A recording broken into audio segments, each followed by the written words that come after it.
Welcome, dear subscribers and curious listeners of my channel.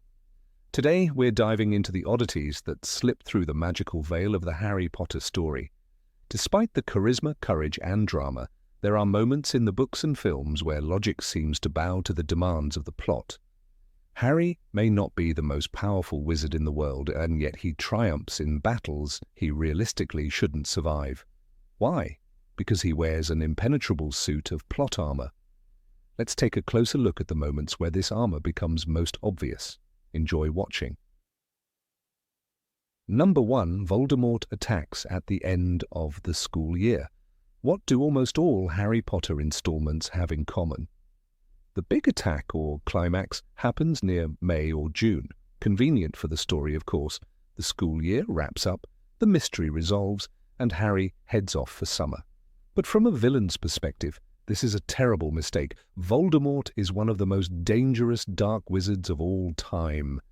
And yet he waits until the end of the year to make a move. Imagine if he had raided Hogwarts in October. Game over. But no, he waits, as if giving Harry time to grow, to get stronger, to gather allies. Suspiciously convenient, isn't it? Number 2. His burning hands. One of the weirdest and least explained moments in the franchise. The scene from Philosopher's Stone, where Harry literally burns Professor Quirrell's face with his hands. No spell, no training. It just happens. Yes, we later learn that his mother left him powerful magical protection. But melting a man's flesh with your palms, that's not magic school, that's a Terminator-level power. Harry had no idea what he was doing, and honestly, it felt like pure Deus Ex Machina. Number 3, the wand connection. Of course, Harry's and Voldemort's wands are connected. They share the same phoenix feather core. It fits beautifully into the story, but it raises a question. If two wizards have the same wand core, can't they duel? In a world where wands are mass-produced, this seems strangely limiting. What if someone accidentally buys a wand identical to their enemy's? Is the duel cancelled? It all feels like a detail designed solely to ensure Harry survives his next showdown with Voldemort. Number 4. Duels with adult wizards. Harry is a teenager. Brave, yes. Determined, sure. But still a teenager. He's only been learning magic for a few years, and his enemies, battle-hardened dark wizards with decades of experience. And yet Harry fights them and doesn't lose. He either wins, escapes by luck, or is saved by someone else, or he's simply not attacked. Why? Because otherwise the story would end too soon. His untouchability makes every fight predictable. At the end of the day, it's a schoolboy versus killers. Number 5. Peter Pettigrew. Peter is a rat, literally and figuratively. For years he lived with Ron as a pet, hiding as an animagus, while staying close to Harry during his most vulnerable years. So why didn't he ever try to kill him? It would have been the perfect way to return to Voldemort's favor. Harry often slept unguarded. No one suspected Pettigrew. And yet he did nothing. Because the plot wasn't ready for his reveal yet. He had to wait for his scheduled appearance. Number 6. Barty Crouch Jr.'s missed opportunities. Barty Crouch Jr., cunning, patient, dangerous. He spent an entire year impersonating Mad-Eye Moody. He had full access to Harry. He could have killed him with poison, a curse, or a staged accident. Instead, he plays the long game, manipulating the Triwizard Tournament, risking exposure every day, just to hand Harry over to Voldemort personally. An elaborate plan for something that could have been far simpler. But without it, we wouldn't have had the dramatic graveyard scene. Number 7. The Forbidden Forest. One of the most emotional moments in the series. Harry walks into the Forbidden Forest ready to die.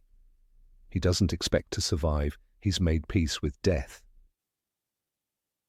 But he doesn't die. He meets Dumbledore in a white, limbo-like station, receives answers and motivation, and returns. Because the final battle still needs to be fought. Because fans wouldn't accept the hero dying now. It's touching, beautiful, but too convenient. It feels like the plot itself picked Harry off the ground and gave him another life, like a respawn in a video game. Number 8, the Mirror of Erised and the Convenient Stone. Harry stood before the Mirror of Erised, shaking. Behind him, Professor Quirrell burned at his touch. In front of him, the Philosopher's Stone shimmered inside the glass. Dumbledore had hidden it in a way only the pure of heart could retrieve it. Someone who didn't want to use the stone. And somehow that meant Harry. But let's be honest, Harry did want the stone. He wanted to stop Voldemort. He wanted to save the school. He didn't want immortality, but he definitely had a goal. Still, as Rowling writes, he looked into the mirror and saw himself, slipping the stone into his pocket. And somehow, incredibly, it was there. The magic wasn't earned, it just happened. No spell, no test, no riddle, just a boy with the right level of selflessness, chosen by a plot that needed him to win. Why didn't the mirror give the stone to someone else earlier? Why did it work exactly when Harry stood there? It wasn't about wisdom or strength, it was about timing. The mirror bent its rules for one boy on one night, and with that, the stone left the story and the armor stayed. Number 9. Fawkes and the Phoenix Tears. The Chamber of Secrets was silent, but deadly. A basilisk the size of a bus slithered through the pipes, ready to strike. Harry, 12 years old and alone, stood with nothing but a sword he barely knew how to use. Then, out of nowhere, Fawkes the Phoenix appeared in a burst of fire. He flew straight into danger, clawed at the basilisk's eyes, and blinded the beast. Phoenix tears have healing powers, Dumbledore had once said, but no one expected those tears to drip onto Harry's arm right after a basilisk fang had pierced it. Fawkes did everything. He brought the sorting hat. He gave Harry the sword of Gryffindor. He blinded the monster. And when it was over, he healed Harry's fatal wound, all without a single command. "You were brilliant, Fawkes," Harry whispered. The bird had appeared at the exact second he was needed without being called, not by magic, not by voice. He just knew. The scene felt triumphant and perfectly timed, too perfectly. Harry didn't defeat the basilisk because of training or strategy. He got lucky. A magical bird with a cheat code skill set dropped in from the sky. The sword appeared inside a hat. The wound healed with mythical tears. Fawkes flew the boy out of a sealed underground chamber. All logic fell away in favor of spectacle. The story needed Harry alive, so the phoenix came, the venom vanished, the hero walked away, and the plot turned its face to the sun. Number 10, the time turner, and the perfect rescue. The Ministry of Magic gave Hermione Granger a time turner, a powerful device that can send someone hours into the past, so she could attend more classes, not to study time itself, not for emergencies, just to juggle a school schedule. Professor McGonagall handed it over with a warning. It is very important that you don't let anyone else know you have it. But when the time came, Hermione and Harry used it not to take notes in arithmancy, but to break every known rule of magical interference. They rewrote time. They saved Sirius Black from a death sentence. They rescued Buckbeak from execution, all in one night. It worked perfectly. No mistakes, no paradoxes. The guards didn't notice. Dumbledore approved it with a wink. "If all goes well, you will be able to save more than one innocent life tonight," he told them, almost smiling. The time turner let them fly on a hippogriff, freeze Sirius, and return unnoticed. No one saw them. No one asked questions. But the device that could undo wrongful death was never seen again. It was never used to stop Cedric's murder, prevent Dumbledore's fall, or keep Fred Weasley alive. In a world where time travel existed, it conveniently vanished the moment its plot role ended. It made a thrilling finale. The audience cheered. Justice was done. But the logic cracked under pressure. If the time turner could change one death, why not others? If a 13-year-old could use it flawlessly, why not the Ministry? The answer isn't in the laws of magic. It's in the needs of the story. The time turner appeared when Harry needed a miracle and disappeared when he didn't. It wasn't a spell, it was armor, dressed as a necklace. Number 11, Cedric's Death and Voldemort's Monologue. The graveyard was cold. The moment the Triwizard Cup touched the ground, it became a portkey of death. Cedric Diggory stood beside Harry, confused, alert. "Kill the spare," Voldemort ordered. And just like that, Cedric was dead, no warning, no mercy. A flash of green, and he was gone. But when Harry remained alone before the Dark Lord, the killing curse did not come. Instead, Voldemort gave a speech. He called the Death Eaters, he summoned robes and ceremony, and Harry stood there, breathing, waiting, alive. Voldemort didn't just delay. He staged a performance. He told Harry how he had been reborn, explained his plan, paraded around the graveyard like a victor. He even insisted on a fair duel.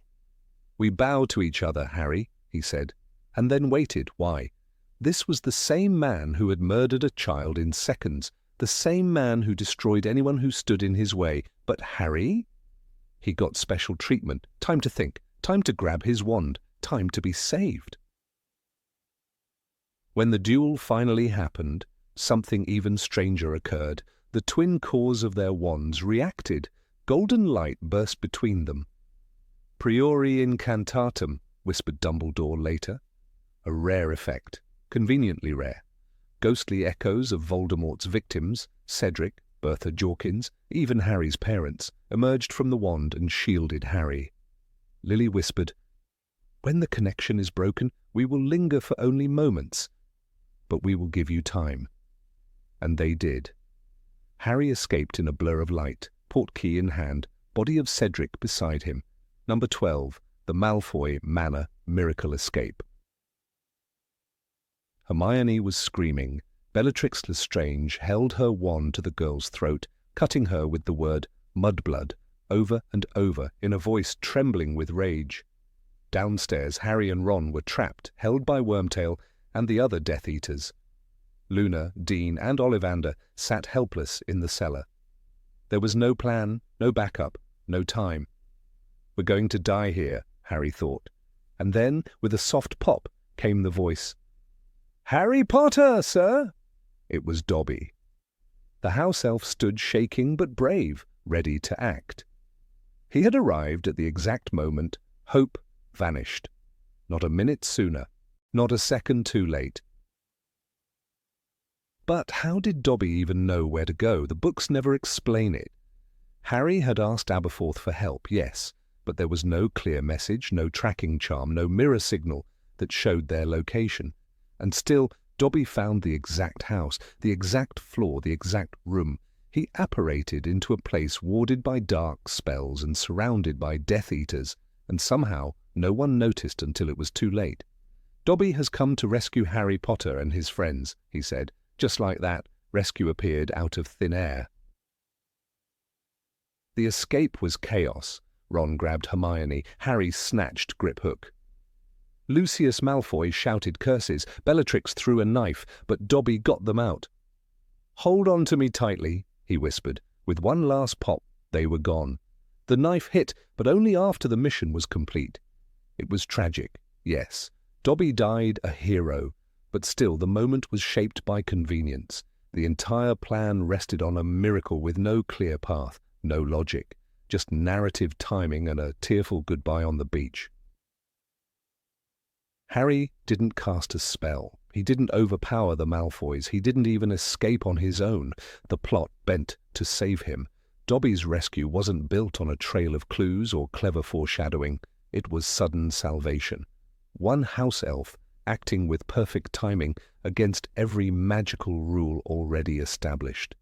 And the story moved forward, sparing the hero once again, not because he fought his way out, but because he was never meant to die in that room. Not there, not yet.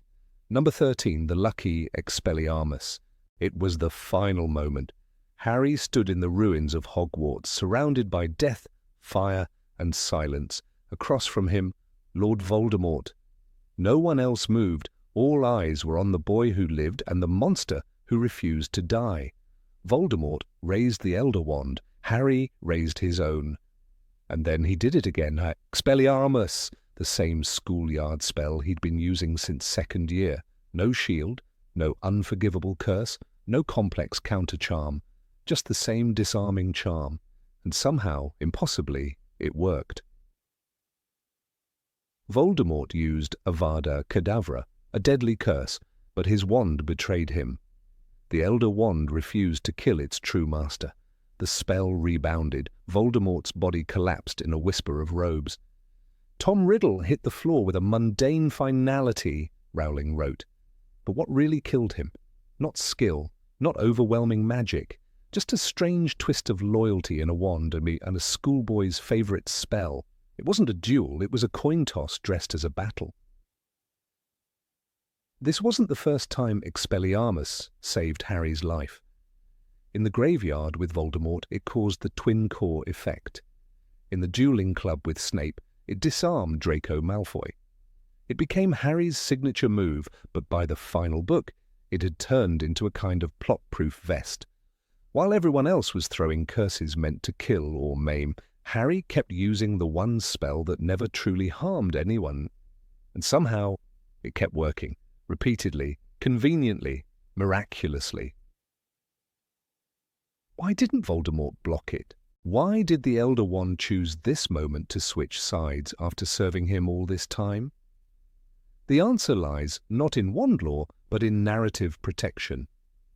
Harry didn't defeat Voldemort because he was stronger. He survived because the story demanded it. Expelliarmus was never meant to be the ultimate weapon, but in Harry's hands, and under thick layers of plot armor, it became exactly that, a charm so simple it should have failed, and yet it ended a war. Number 14, the Gringotts Getaway. The moment they stepped into Bellatrix Lestrange's vault, everything started falling apart. The enchanted treasures multiplied at the slightest touch, the goblins panicked, and the thief's downfall had already exposed their disguise. And yet, despite all odds, Harry, Hermione, and Ron somehow made it out alive. They found the Horcrux, Helga Hufflepuff's cup, and stole it. Not because of a brilliant plan, not because of exceptional magical skill, but because the plot bent itself to let them through. The goblins, seeing the ruined vault, screamed in fury, Rowling writes, and yet no one stopped the trio. They simply mounted a dragon and flew off. How did that happen? They used the Imperious Curse on Travers and Bogrod, both seasoned wizards or goblins, and it somehow worked without error. Hermione's impersonation of Bellatrix was shaky at best. Yet the goblins didn't question her much, even though Bellatrix's real vault had just been inspected days earlier. When they entered the vault, they found the Horcrux within seconds. There was no riddle, no maze, no protection worthy of Voldemort's standards, just shelves and shelves of shiny junk and one conveniently placed cup glowing among it all. And then came the dragon. It was blind, chained, and furious, but it didn't attack them. It let them climb on its back, bare-handed and without training. They didn't use magic to tame it. They didn't even speak Parseltongue or use any calming charm. They just jumped. "It's our only chance," Harry shouted, and somehow it was. The dragon broke through the underground tunnels, burst into the sky, and gave them a dramatic escape worthy of an action film. Not a single claw slashed at them, not a single fire breath scorched them. It was survival by storytelling. What's striking is how little resistance they actually faced in the most secure vault of the wizarding world. The Gringotts escape wasn't a masterclass in stealth or bravery. It was a ticking clock designed to thrill. Every problem was solved just in time. Every obstacle was dramatic, but not fatal. The bank didn't collapse. The goblins didn't strike back with curses. The dragon didn't throw them off mid-air. Harry didn't show genius. He showed luck, reinforced by the narrative's need to keep him alive. Gringotts should have been a grave. Instead, it became just another flashy detour. Number 15, flying a hippogriff like a pro. Of all the moments in Harry Potter's journey that stretch believability, few are as glaringly dependent on plot armor as the escape atop Buckbeak in The Prisoner of Azkaban. This scene, while thrilling and poetic in its intention, becomes a classic example of how raw inexperience is magically overshadowed by narrative convenience. At its core lies a question that lingers far longer than the exhilaration of flight. How do two teenagers with no training in aerial riding, no preparation for creature handling, and no contingency plan survive what should have been a deadly fall from a tower? When Harry and Hermione return to the moment of Sirius Black's incarceration, using the time turner, every second becomes critical. Dumbledore's cryptic words guide their path, but ultimately the risk is theirs to take. They reach the West Tower under the cover of moonlight, with Buckbeak tethered and docile. What follows is a daring escape not born of skill, but of sheer narrative necessity. Buckbeak, a creature established earlier in the book as temperamental and proud, doesn't so much as flinch under the weight of two inexperienced riders. And not just riders, but children. It's not as though Harry is a trained hippogriff pilot. His one encounter with Buckbeak in Hagrid's class involved a slow circle around the paddock under the beast's careful control. Even then, Harry was alone and supervised, with feet barely brushing the grass. That single experience somehow becomes the foundation for his sudden expertise in guiding a powerful magical creature off a tall structure and into open air. There are no visible reins, no saddle, no gear. Buckbeak has claws and wings, not a safety harness. But Harry climbs on, Hermione follows, and together they leap into the void, trusting in gravity and plot. Harry turned Buckbeak sharply. They soared over the fence and off into the trees. The words from the book are sparse, almost casual. There is no struggle, no loss of balance, no indication of fear from the animal or the riders. Yet this very nonchalance betrays the scene's core flaw. It assumes success where logic would demand failure. A hippogriff is not a broomstick. Its back shifts, its wings beat violently, and any sudden motion could throw off a passenger. Hermione, who is terrified of flying even on a broom, doesn't scream, doesn't falter. She simply holds on. The problem isn't their bravery, it's that the narrative never forces them to earn the escape. Sirius's rescue is designed as a redemptive moment. The truth has finally emerged, and now he must be saved in time. The urgency is real, the emotions are powerful, but the logistics dissolve into fantasy. Buckbeak takes flight not just from a stationary point, but from a tower. The margin for error is non-existent, yet the trio glides into the night like trained falconers. There are no air currents to navigate, no panicked flapping from an animal dragging two bodies aloft. Even a trained rider would struggle with such a takeoff. But Harry and Hermione, they take to the skies with mythic ease. If one were to dissect the reality of the moment, the problems multiply. The top of the tower has little flat space. Mounting a creature like Buckbeak would require coordination, timing, and understanding of how the creature moves. Hermione is not only a novice, she's terrified of magical beasts. Earlier in the book, she even expresses disdain for Hagrid's dangerous creatures, saying hippogriffs can be really dangerous. Yet now, faced with one in the dark, on a ledge, she trusts it without hesitation. It's as if all previous character traits vanished to serve the scene. Harry, for all his Quidditch skill, is not a rider. Balancing on a broom is not the same as sitting astride a winged beast.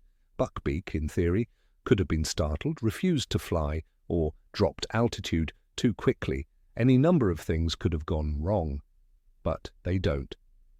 Because the story has already decided they must succeed. That's where plot armor comes into play, not as a tool to highlight bravery, but as a shield against plausible failure. The term plot armor refers to a character's immunity to danger simply because the story cannot proceed without them.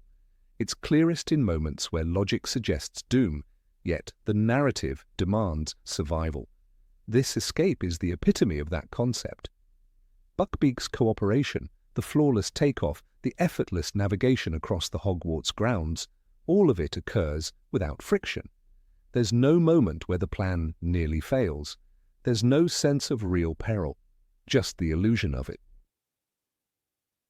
Contrast this scene with others in the series where danger is palpable. In the Triwizard Tournament, for example, Harry's flight from the Hungarian Horntail is filled with tension and missteps. He nearly falls. The dragon gains on him. There's strategy involved. The stakes feel real because the struggle is real. But in the West Tower escape, the stakes are neutered. The danger is cosmetic. The characters glide through it because they must, not because they earn it. Even more jarring is how easily Buckbeak accepts the sudden command. There is no moment of recognition, no need for the elaborate bow Harry used during their first meeting. Buckbeak, previously established as requiring strict etiquette and respect, now becomes a tool. It's a betrayal of the creature's characterization. He's reduced from a majestic, unpredictable beast into a magical taxi service. This is not how magical creatures are supposed to behave, not in a world that prides itself on complex rules.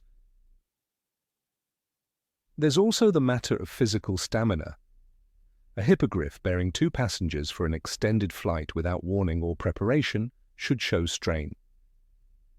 But Buckbeak never tires, never falters, and never questions. This is not a creature, it is a conveniencer. The magical world is often whimsical, but even whimsy needs rules. Here, those rules bend beyond breaking, not because it fits the world, but because the scene demands it. Number 16, Escaping the Ministry of Magic. During the infiltration of the Ministry of Magic in Harry Potter and the Deathly Hallows, Harry, Ron, and Hermione find themselves in a situation so perilous, so overloaded with deadly traps, watchful enemies, and magical surveillance, that any realistic assessment would predict their swift capture or demise. Yet somehow they make it out. Not only alive, but relatively unharmed. For a trio of teenagers barely out of Hogwarts and with no professional combat experience, their success stretches the limits of credibility. What truly protected them wasn't their skill, nor was it a carefully executed plan. It was the thick, unbreakable plot armor wrapped around Harry Potter, shielding him from a fate that would derail the story. They entered the Ministry under Polyjuice Potion disguises, a risky maneuver that already required remarkable timing and coordination. The Ministry, now under Voldemort's control, was bristling with Death Eaters and magical security measures. Every corridor could lead to detection. Every witch and wizard was a potential threat. And yet, as they walked past guards, sneaked into restricted areas, and finally reached Umbridge's office, there was a distinct feeling that events were bending to accommodate them. When Harry confronted Dolores Umbridge and stunned her with a well-placed stupefy, it was hard not to question how a boy who previously struggled with non-verbal spells had just disarmed one of the most cunning, dangerous witches in the Ministry. The true absurdity begins when they try to escape. The alarm is sounded. They are known. The Ministry, one of the most heavily guarded institutions in the wizarding world, becomes a labyrinth of closing doors and incoming threats, but no matter how many guards are sent after them, no matter how chaotic the situation becomes, the trio finds a way. Harry, Ron, and Hermione dart through hallways, use elevators, dodge hexes, and apparate just in time. The question is not whether they are brave. That's never in doubt. The question is whether any of this is actually plausible for 3 school dropouts, 2 of whom had never even worked a day in the real world. The most glaring moments of convenience occurs during their retreat from the courtroom. Yaxley, a high-ranking Death Eater, grabs hold of Hermione as they try to disapparate. And yet somehow they still escape to Grimmauld Place, with Yaxley being conveniently thrown off during the process. This should not have happened. In the established rules of magical travel, sidelong apparition is not a casual spell. It requires precision, strength, and often fails under stress. The fact that they not only manage it but also shake off a Death Eater in mid-flight is a moment of pure narrative mercy. At no point do they lose control of the situation in a way that feels authentic.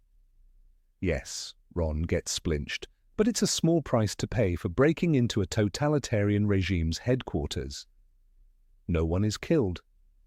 No one is permanently injured. The trio's ability to adapt to each new twist, the rain of memos in the lift, the interrogation room standoff, the chase through the atrium, reads more like a writer juggling action beats than characters struggling against overwhelming odds. There's no real tactical brilliance, no grand application of advanced spells. It's just a series of lucky breaks strung together by a narrative that refuses to let its hero fall. The irony is thick when considering how unprepared they truly were. Hermione, the most book-smart of the group, certainly had theoretical knowledge, but experience in dueling under pressure is a different matter. Ron, though brave, often panicked, and Harry, despite his fame, had passed his OWLs only recently and lacked professional training. Yet they move through the Ministry as if their youthful defiance is a match for decades of experience among seasoned Aurors and Death Eaters. There is no sense of the actual terror and confusion that such an operation should invoke. They simply do what the story demands. Even the moment they steal the locket from Umbridge is curiously frictionless. She wears the Horcrux around her neck, an object of unimaginable dark power, yet it neither detects the presence of its seekers nor resists their theft. When Hermione stuns her, Umbridge crumples as if defeated by a casual spell, and then instead of the chaos growing beyond their control, the scene unfolds in a way that conveniently ushers them toward the exit. There are guards, yes, and brief duels, but the Ministry itself doesn't react with the kind of coordinated, crushing force one would expect from a fascist regime trying to protect its inner sanctum. There is a moment when they are trapped in an elevator. As the doors open on various floors, people walk in and out, conversations happen, and Harry stands there under disguise, sweating. But nobody notices, nobody feels that something is wrong. Not even when three strangers, who clearly don't belong together, awkwardly bumble through hallways with stolen identities. This scene plays more like a comedy of errors than a realistic infiltration. The dramatic tension is dulled by the overwhelming convenience of everything going just right. Up to the moment it doesn't, and even then, escape is a matter of spell and instinct, not credible strategy. Underground, the Ministry is a dark cathedral of power, the book seems to whisper. But it's not a cathedral that punishes intruders. It's a stage set, one where the walls will always shift to provide Harry a passage out. J.K. Rowling may have intended the escape from the Ministry to feel thrilling and dangerous, but instead it often feels like watching a puppet show. The strings are showing. The sense of consequence, the feeling that these characters are risking their very lives, is undercut by the knowledge that nothing truly terrible will happen, because it can't. Number 17 Crossroad Coincidence with Horcruxes. The task of finding Voldemort's Horcruxes was meant to be the most complex, dangerous mission in the entire wizarding world. These fragments of soul, hidden across years and continents, were protected by curses, enchantments, and dark logic that even Dumbledore couldn't fully explain. The process of uncovering them should have taken lifetimes, if they were to be found at all. Yet Harry Potter, a teenager with no aura training, limited magical education, and no real plan, somehow stumbles into one after another as if destiny were feeding him a trail of breadcrumbs. And with each miraculous discovery, the line between bravery and plot armor grows thinner. From the beginning, the odds were stacked against him. Voldemort was not just clever, he was paranoid, obsessive, and gifted in concealment. His Horcruxes were designed not to be found. He scattered them deliberately, hid them in places of personal meaning, protected them with magic that warped the senses and punished intrusion. Yet Harry, barely 17, is gifted with the uncanny ability to be in the right place at the right time. No maps, no solid evidence, and often no plan, just a nagging feeling, a hunch, a whisper from the story itself that says, go there, and it always turns out to be the right direction. Consider the locket hidden in the cave. Dumbledore, one of the most powerful wizards in history, needed days of research and decades of knowledge to deduce its location. He risked his life to retrieve it, only for it to be a fake. But when Harry sets off on his own, the real locket ends up practically in his lap. It's been taken by Regulus Black, and ends up in the hands of Mundungus Fletcher. Creature, the house elf, reveals this casually over dinner. No spells, no deductions, just conversation. The Horcrux, meant to be nearly impossible to track, is found not through effort but through a narrative shortcut. And Harry, of course, ends up with it. The discovery of Hufflepuff's cup follows the same pattern. Bellatrix Lestrange keeps it locked in her Gringotts vault, a location known only to her and Voldemort. The security is impenetrable, but when Hermione impersonates Bellatrix using Polyjuice Potion, the trio bypasses centuries of goblin suspicion and get inside. The vault, which contains thousands of treasures, conveniently has the cup right at the front, glimmering in the light. A magical duplication curse makes the scene chaotic, but the actual locating of the Horcrux is almost laughably easy. It's as if the cup is waiting to be found, gleaming through the clutter like a spotlight is on it. Even more miraculous is the sword of Gryffindor. When Harry loses the locket, Ron somehow returns. After weeks of absence, at the exact moment Harry is drowning in the frozen pond. The sword, meant to appear only to the worthy, happens to manifest in the lake where Harry chooses to bathe on a random winter day in the middle of nowhere. Ron finds him, saves him, and destroys the Horcrux in one smooth arc. It reads less like a desperate mission and more like divine choreography. The sword appears because it must. Ron returns because the plot requires him. The Horcrux is destroyed because the scene is ready. Then there's the diadem of Ravenclaw. In a school with hundreds of rooms, hidden passageways and enchanted chambers, the diadem is concealed in the room of requirement, a space that literally changes its form depending on the seeker's needs. Harry just feels it's there. No clues, no ancient books, no ghostly confessions until after the fact. He wanders the castle, sensing, thinking, and then entering the exact room at the exact time to find it. Even when Draco, Crabbe, and Goyle show up to interfere, it merely adds tension to a scene already built on convenience. The room is burning, the diadem falls, and it is destroyed by accident, swallowed by magical fire without a deliberate plan. They didn't outwit it, they survived it. Nagini, the living Horcrux, presents perhaps the most egregious case. A living creature bound to Voldemort's side, constantly guarded, hyper-aware of threats. Yet Neville Longbottom, courageous, yes, but not part of the core trio, ends up slicing her down in one clean motion. The act is heroic, but not strategic.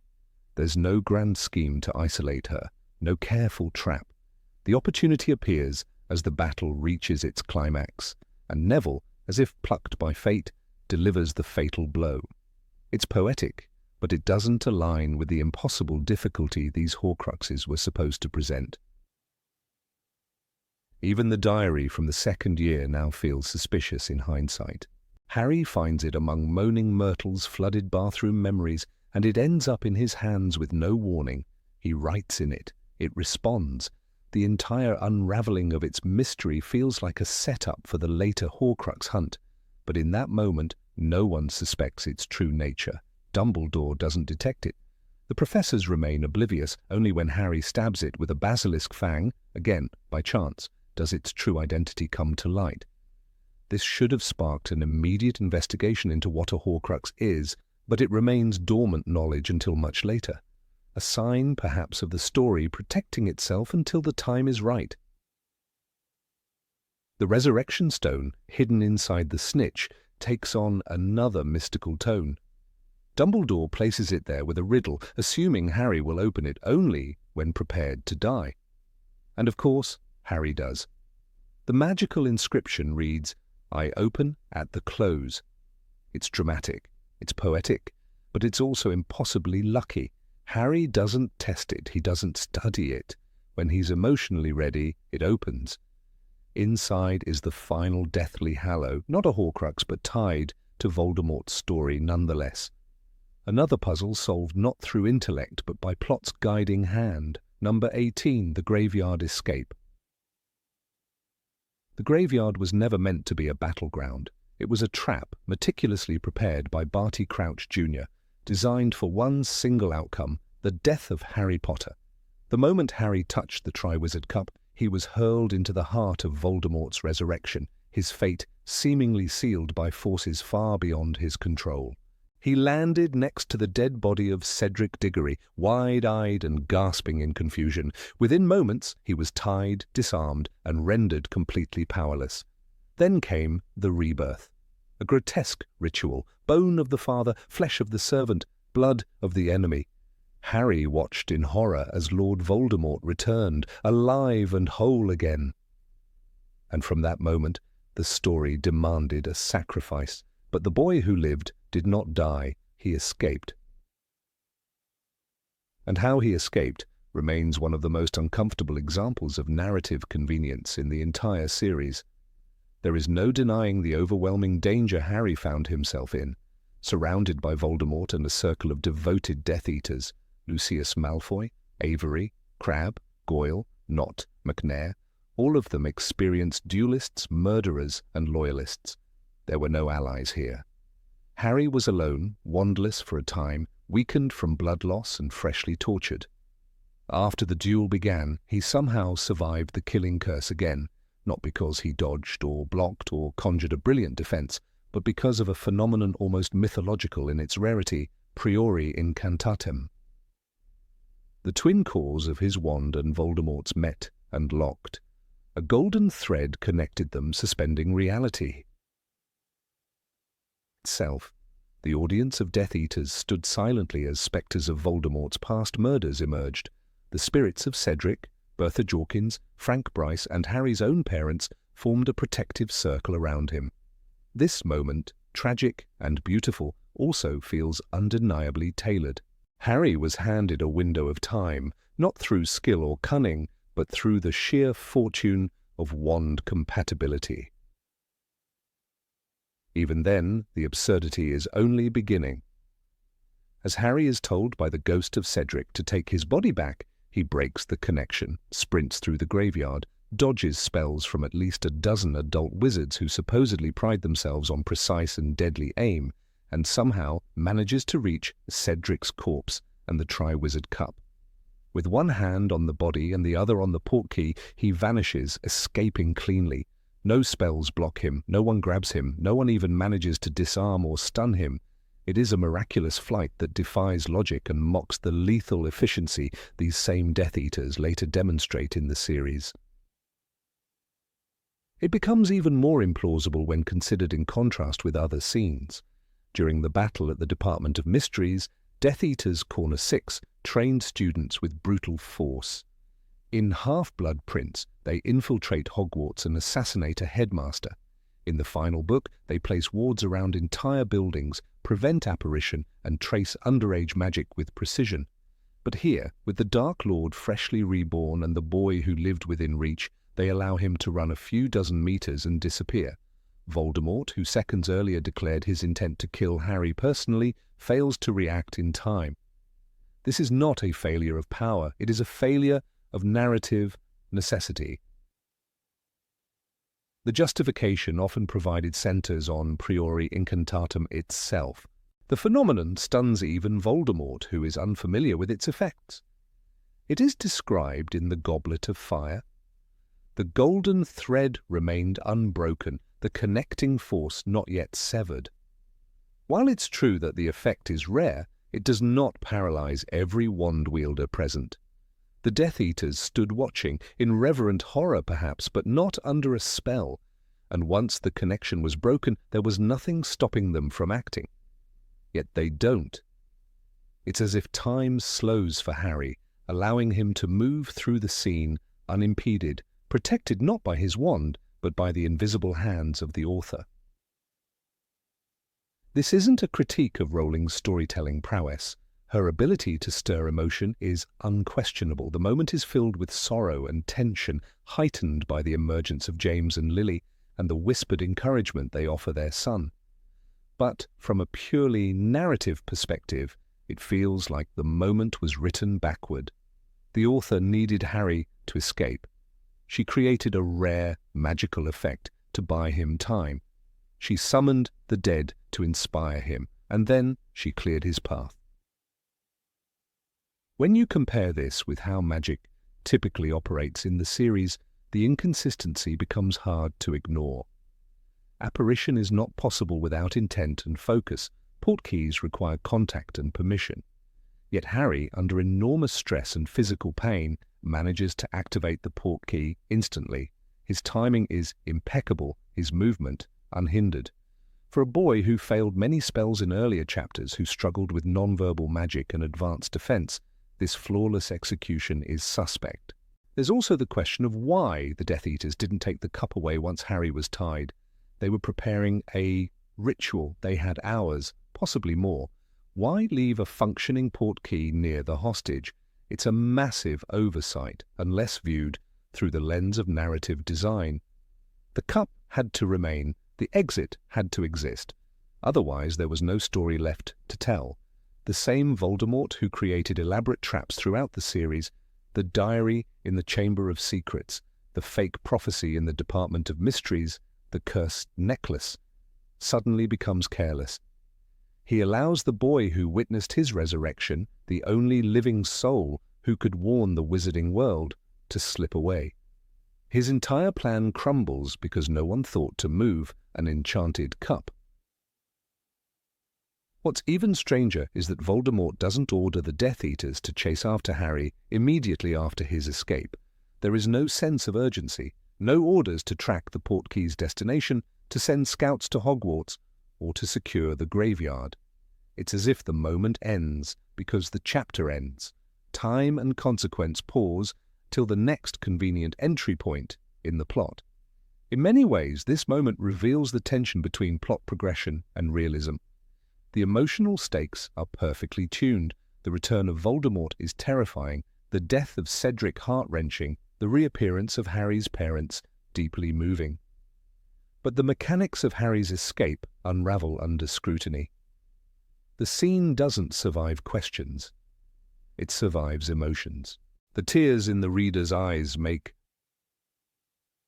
them forget to ask why nobody fired a stunning spell. The truth is, Harry's success here is not earned. It is granted. He does not win the duel. He does not outwit the enemy. He does not rely on Hermione's knowledge or Dumbledore's plan. He survives because he is the protagonist, because the story cannot end at the graveyard. And while that may be satisfying in the moment, it also undermines the internal logic of the magical world.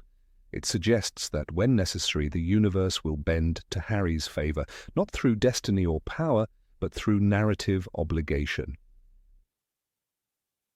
Some readers defend this as divine intervention, or the protection of Lily's sacrifice still lingering in his blood. But the text gives no such confirmation. There is no mention of ancient magic shielding him here. No prophecy clicks into place. No guardian arrives. He is saved not by prophecy but by plot. This makes the moment both memorable and hollow, a beautifully written scene designed for drama but riddled with implausibility. Even the aftermath fails to address this properly. Dumbledore is told of what happened, but he focuses more on Voldemort's return than on the baffling survival of Harry. No strategy is revised, no new security measures are put in place. The world moves on and the moment becomes legend.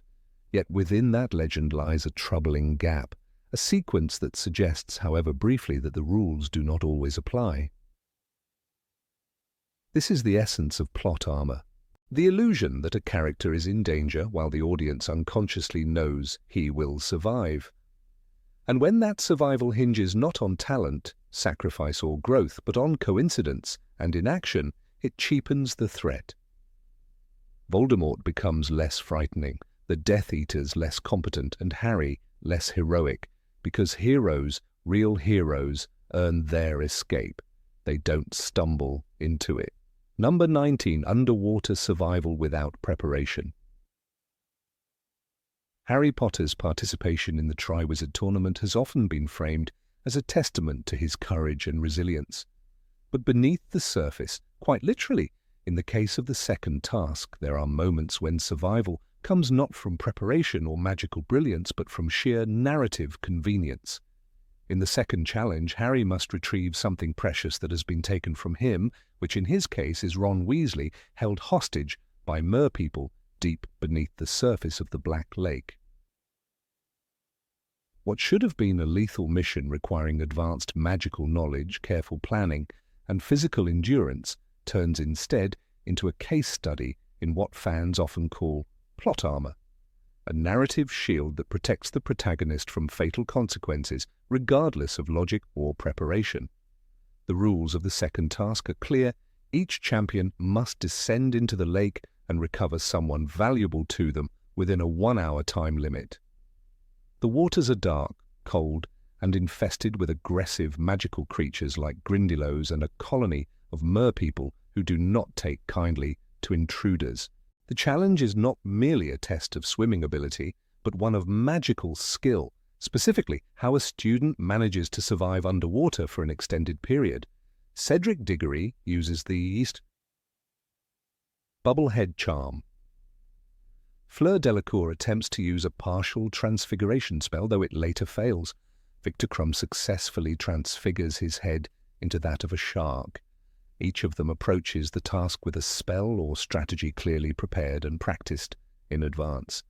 And then there is Harry. Harry does not know how to breathe underwater. He does not know which spell might allow him to survive the hour. He stays up late in the library trying to find a solution and fails. He falls asleep in the common room the night before the task with no plan whatsoever. Harry's insides seem to curl up and shrivel, the book states. He had not found a single spell that would enable him to breathe underwater for an hour.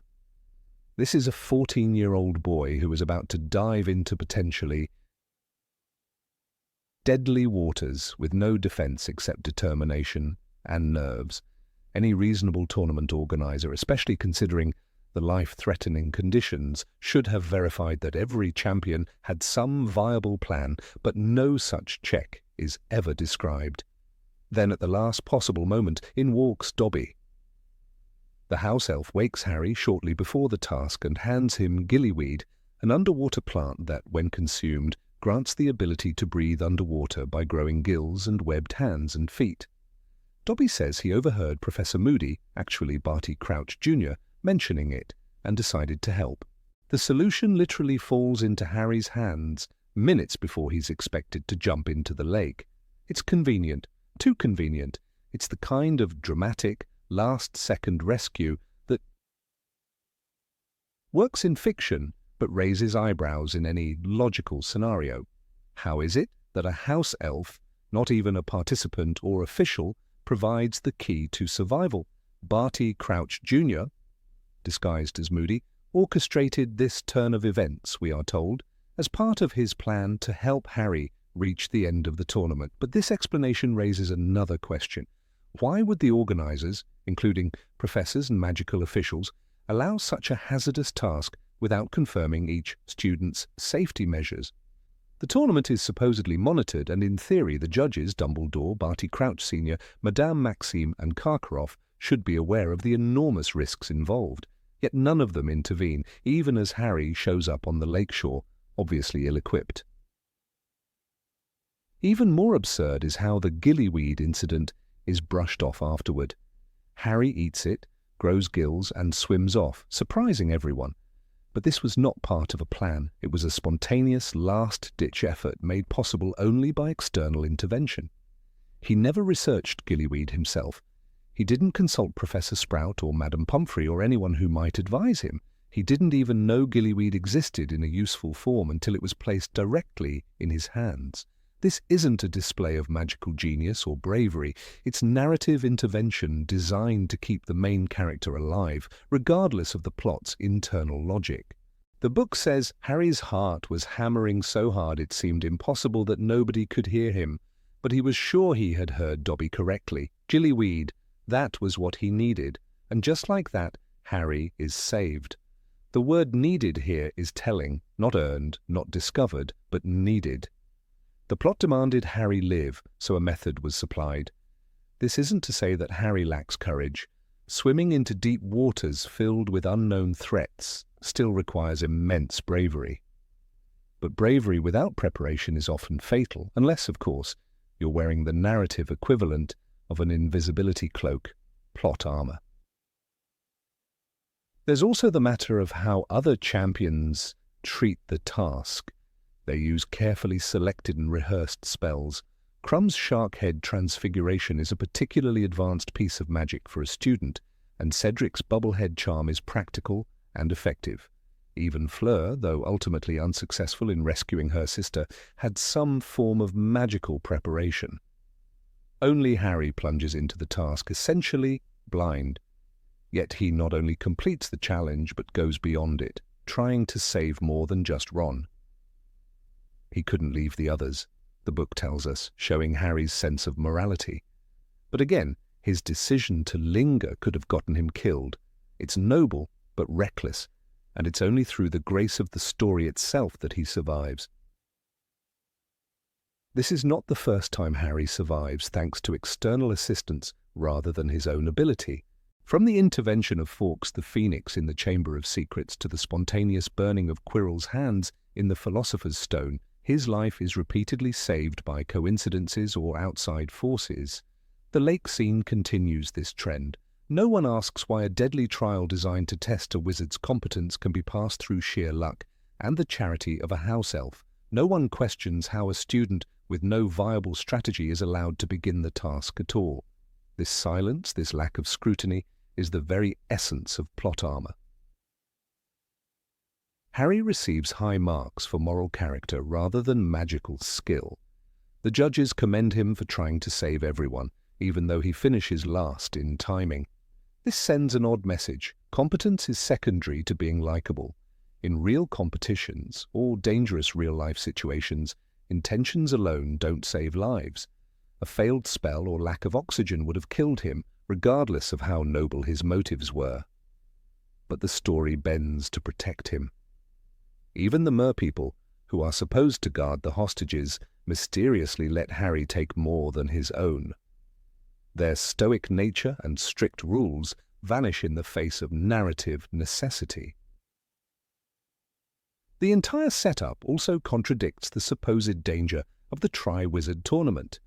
These are life and death tasks, we are told. Champions have died in the past. The purpose of the challenges is to test magical ability, adaptability, and bravery. But when the boy who lived shows up without even the basic ability to breathe underwater, no red flags are raised. It's hard to imagine this happening to any other contestant. If Neville Longbottom had shown up unprepared, he likely would have drowned. If Luna Lovegood had relied on the same luck, she might not have been so fortunate. Harry, however, is immune because he must be. And let us not forget, Barty Crouch Jr.'s manipulation of the tournament was supposedly covert, yet it's astonishing how obvious some of his interventions were. Giving Dobby the gillyweed, knowing he'd pass it on to Harry, was hardly subtle, but the staff accepts it, the audience cheers, and the event moves on. No one demands an inquiry, no one asks how a student with no known plan for underwater breathing performed so well. The story wants us to feel inspired, not skeptical. But under scrutiny, the scene reveals cracks not in Harry's character, but in the structure around him. In many ways, this is a symptom of the series' broader treatment of Harry as a symbol rather than a character. He embodies moral goodness, bravery, and the triumph of the underdog. But to maintain that image, the narrative often cushions him from the consequences that others would face. The second task is not a celebration of magical prowess. It is a narrative concession. Harry must survive to face the final challenge, to walk into the graveyard, to witness Voldemort's return. That is the spine of the story. Everything else, including logic, must bend around it. The Tri-Wizard Tournament is one of the most dangerous events in the magical world. It should have demanded intense scrutiny, rigorous preparation, and absolute readiness. Instead, it became another stage on which Harry could survive by grace rather than by grit.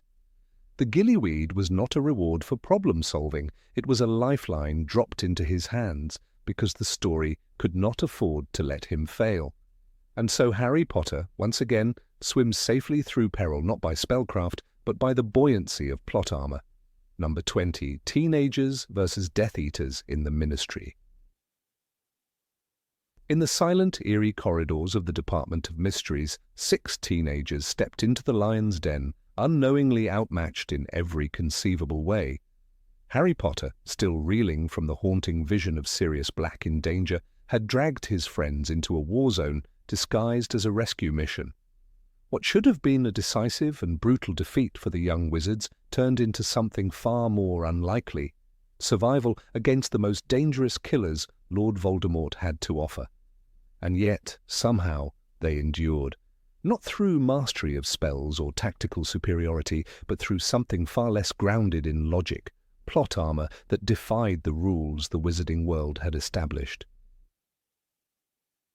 As Bellatrix Lestrange and Lucius Malfoy emerged from the shadows, wands drawn with decades of experience behind them, one could feel the narrative weight tilt dangerously. These were not bumbling schoolyard bullies like Draco and his goons.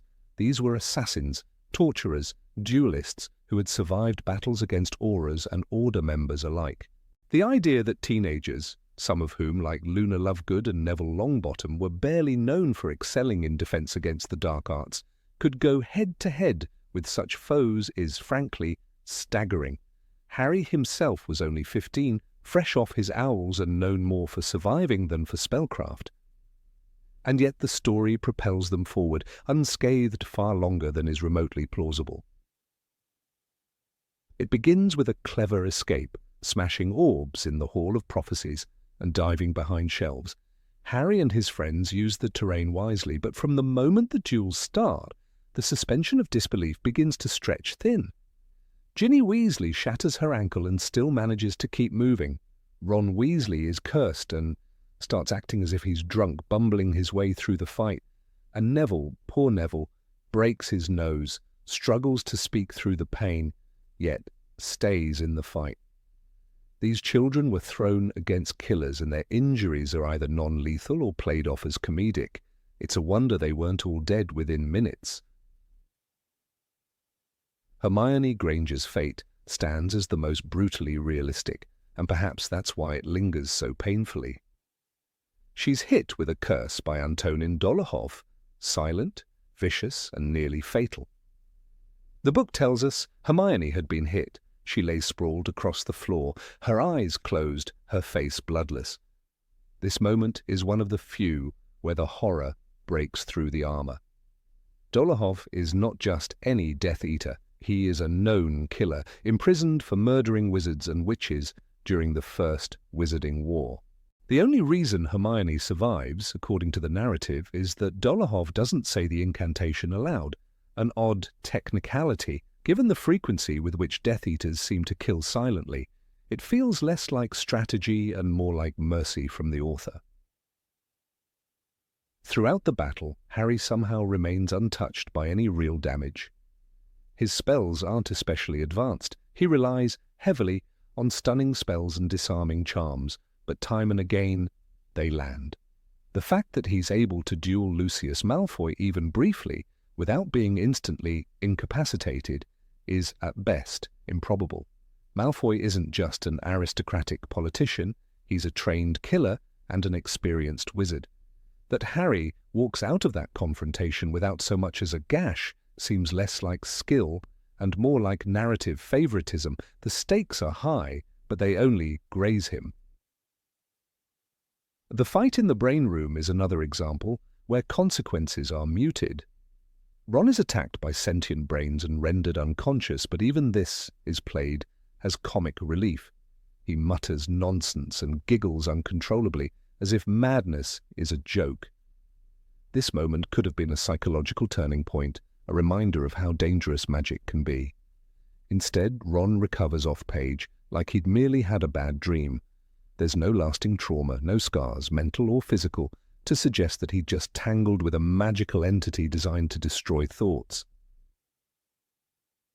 Luna Lovegood, with all her whimsical detachment, manages to avoid serious harm entirely.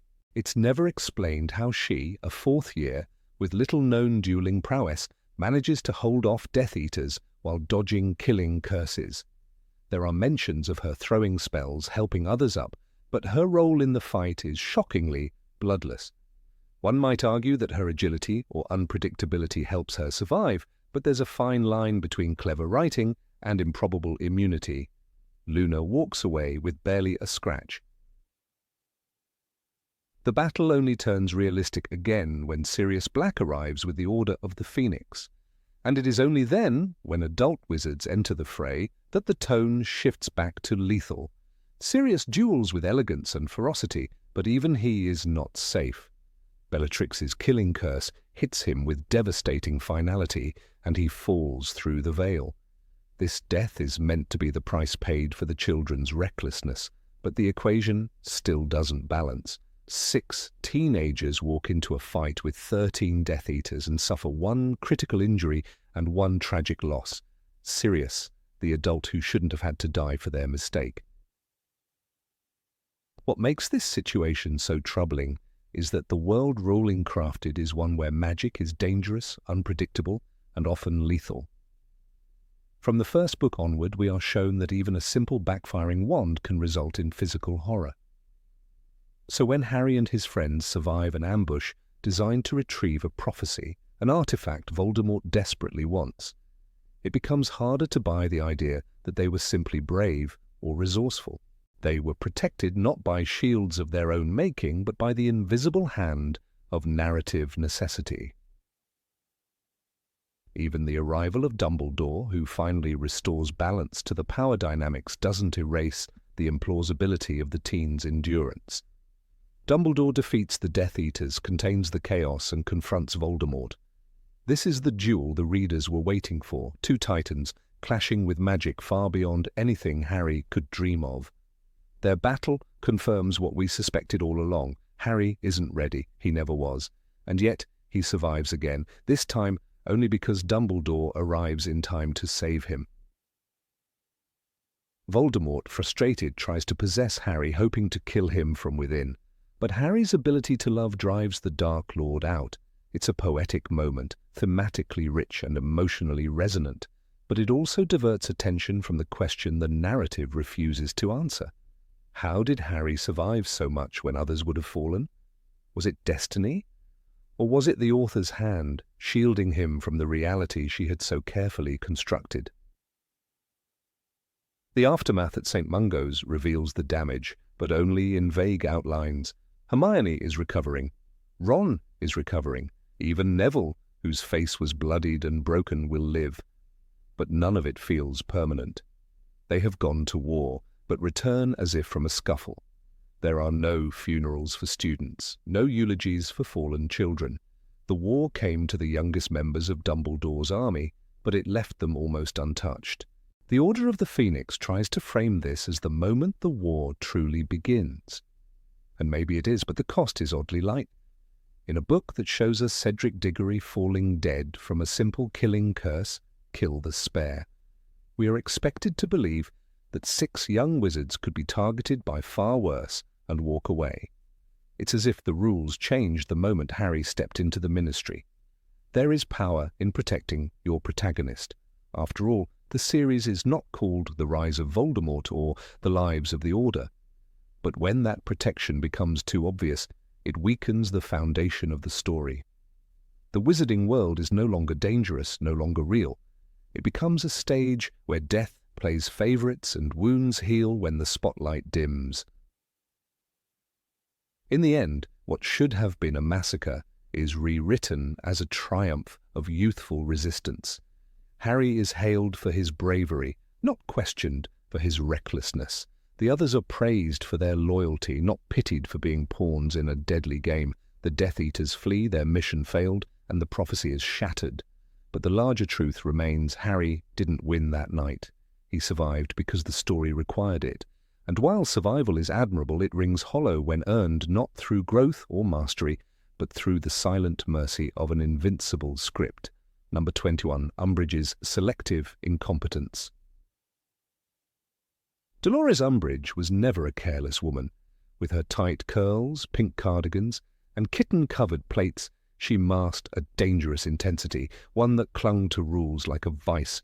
She monitored Hogwarts with fanatical attention, turning the school into a bureaucratic nightmare where laughter died and whispers echoed. Every flicker of rebellion was met with decrees, punishments, and sadistic detentions carved into the skin. She installed the inquisitorial squad, recruited sycophants like Draco Malfoy, and covered every hallway with her shadow. And yet, under her rule, something astonishing unfolded. Harry Potter created a secret army. A boy marked as dangerous by the Ministry, watched closely by Umbridge herself, organized and led an underground resistance right beneath her nose. The Room of Requirement became a sanctuary for the Dumbledore's army, a hidden space that appeared only when needed, revealing itself with what the Seeker truly required. It was a clever choice, certainly, but not impenetrable. This was still Hogwarts, filled with portraits, ghosts, enchanted staircases, and malicious students loyal to the new regime. It is implausible that such an operation could remain hidden for months without being discovered, especially when so many students were involved. Zacharias Smith, Marietta Edgecombe, and even Neville Longbottom were among the members. It's inconceivable that such a broad and diverse group could keep a secret from someone so obsessed with control. The sheer number of participants should have led to a slip, a leak, a single mistake. Yet nothing happened until the plot needed it. Umbridge's failure to uncover the DA earlier was not the result of her being outwitted. It was narrative necessity. The story needed the Dumbledore's army to grow, to allow Harry to evolve into a leader, and to plant the seeds of a larger resistance. So the woman who had installed surveillance through enchanted quills, who banned unapproved clubs and sanctioned brutal detentions, somehow overlooked the gathering of dozens of students learning spells designed for combat. The same Umbridge who caught Harry sneaking into her fireplace in Chapter 28 with almost comic precision could not detect a magical militia forming just beneath her powdered nose. Her blindness was not just limited to the DA. She failed to notice Hermione's suspicious behavior when she lured her into the Forbidden Forest. She didn't suspect a trap when two of her least cooperative students insisted they knew the location of Dumbledore's secret weapon. The woman who didn't trust shadows and saw betrayal in every parchment didn't raise an eyebrow. It's almost as if Umbridge had never met Hermione Granger before, had no knowledge of her cunning, her tendency to outmaneuver professors, or her unwavering loyalty to Harry. But Umbridge's lapse in judgment wasn't a natural character flaw. It was a pause written into her behavior for the benefit of the narrative. When Marietta Edgecombe eventually betrayed the DA, the timing was suspiciously perfect. The group had already achieved its purpose.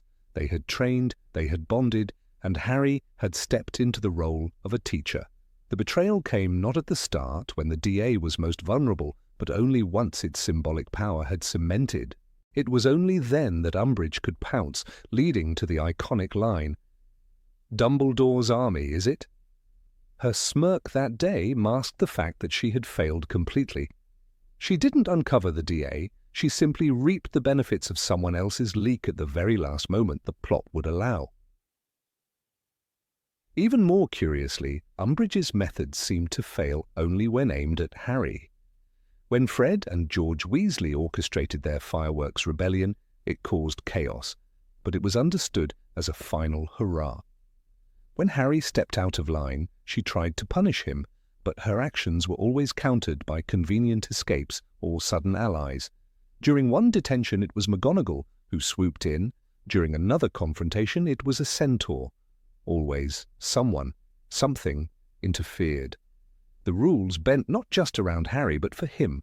A protective halo, cloaked in the illusion of danger, ensured he would never truly fall victim to Umbridge's worst punishments.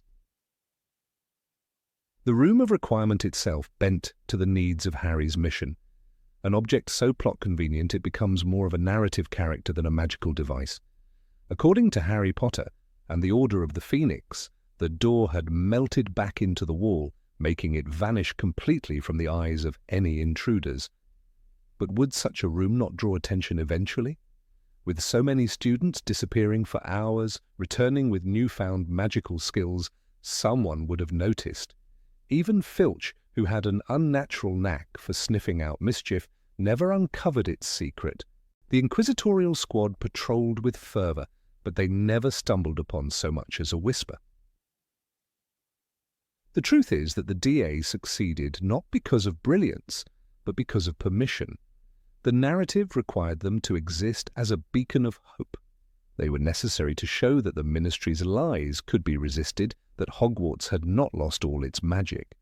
Their training sessions offered emotional reprieve in a suffocating storyline, moments of joy in the suffocating reign of Dolores Umbridge. Their continued freedom was not earned. It was gifted by a pen unconcerned with plausibility. Consider how swiftly Umbridge silenced dissent otherwise. When Harry shouted about Voldemort's return, she banned the Quibbler and tried to expel him.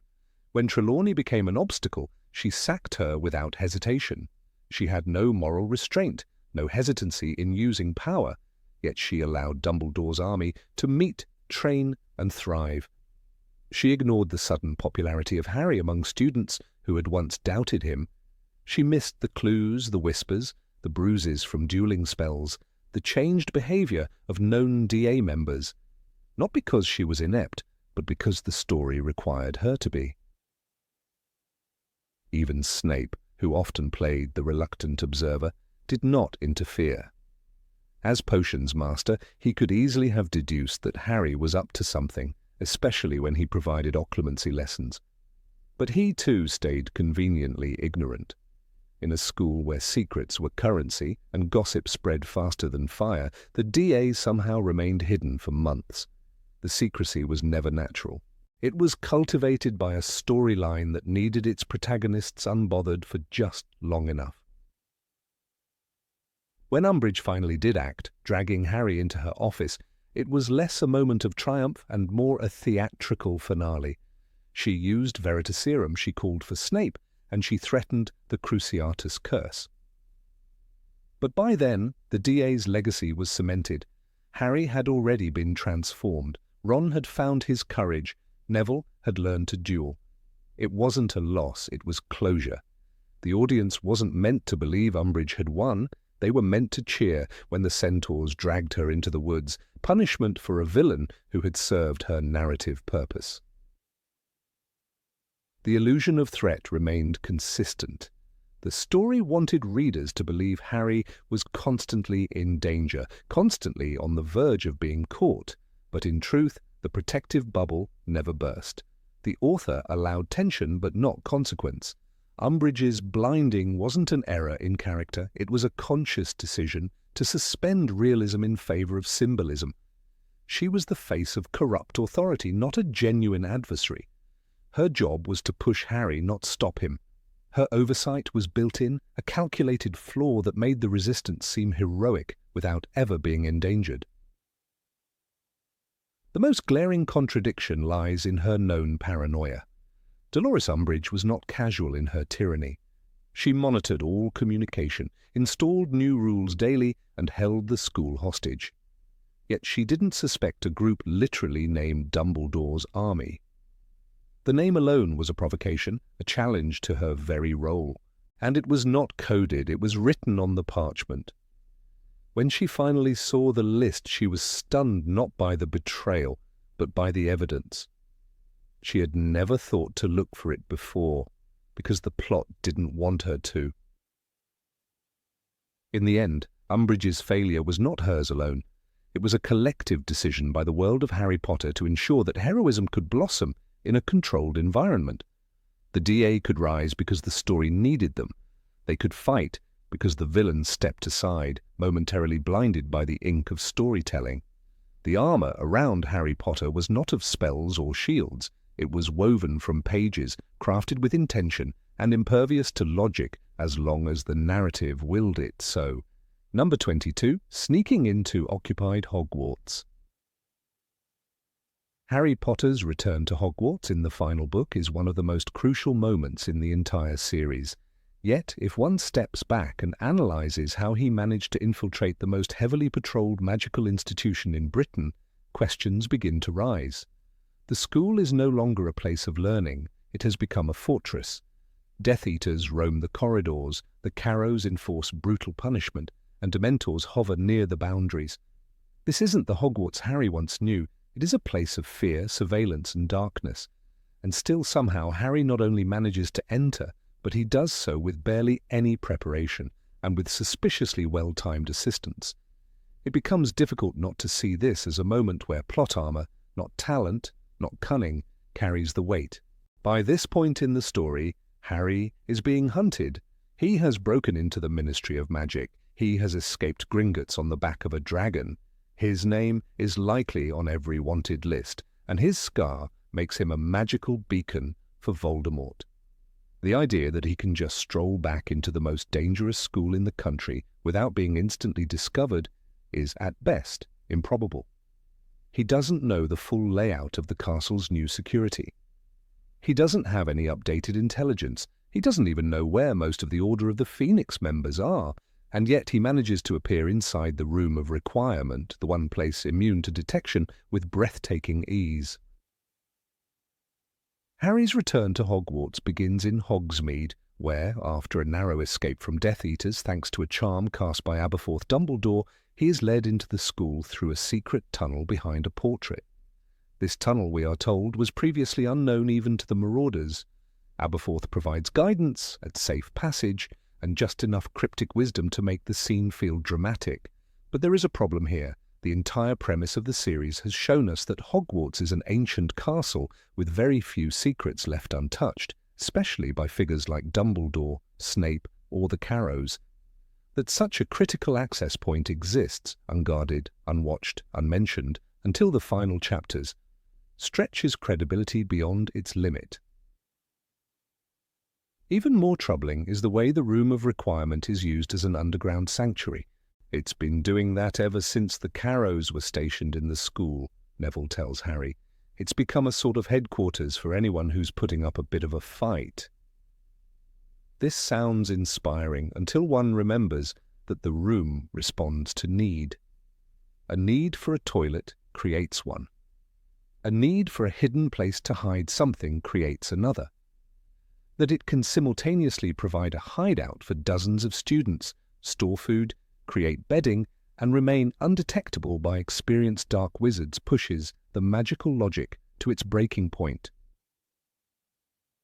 That it also just happens to be connected to Aberforth's pub via a tunnel is a convenient revelation that feels engineered for narrative, not born of character ingenuity. What makes this all the more glaring is how little actual planning goes into the infiltration. Harry, Ron, and Hermione have no real plan. They know they need to destroy Horcruxes. They suspect one might be at Hogwarts. But they have no map, no strategy for entry, no method of contacting allies within. They apparate into Hogsmeade almost blindly, setting off alarms in the process. "Harry Potter!" comes the magical scream through the village. Within seconds, Death Eaters arrive. And yet, again, by fortune, Aberforth is there. He brings them in, shelters them, feeds them, and offers moral guidance. This moment, while emotionally potent, asks the reader to believe in a level of luck that borders on divine intervention. There is a pattern here. Every obstacle is matched with a perfectly timed solution. Harry needs a way into Hogwarts. Here's a tunnel. He needs allies. Here are Dumbledore's army and the Order of the Phoenix, already assembled. He needs the location of a Horcrux. Let's have Helena Ravenclaw's ghost appear and offer cryptic but ultimately useful information. It is as if the universe bends around Harry's needs, closing loopholes and placing stepping stones wherever he walks. While this structure serves the pacing and urgency of the final act, it strips the narrative of the challenge and danger that such a mission should logically entail. One of the most revealing lines comes when Neville says, "We've been hiding here for weeks, fighting back in little ways. You turning up is like a sign, like Dumbledore's army is back together." This line confirms that the resistance inside Hogwarts has been waiting. They are bruised but not broken. They have supplies, organization, and loyalty. It makes for a compelling image, but the fact that they've managed this level of resistance under the noses of Death Eaters without any help from the outside world, and with no visible consequences, once again stretches the internal logic. the castle is described as a place of violence and torture. Yet somehow these dozens of students have survived, plotted, and remained invisible. This is no longer storytelling based on character choices.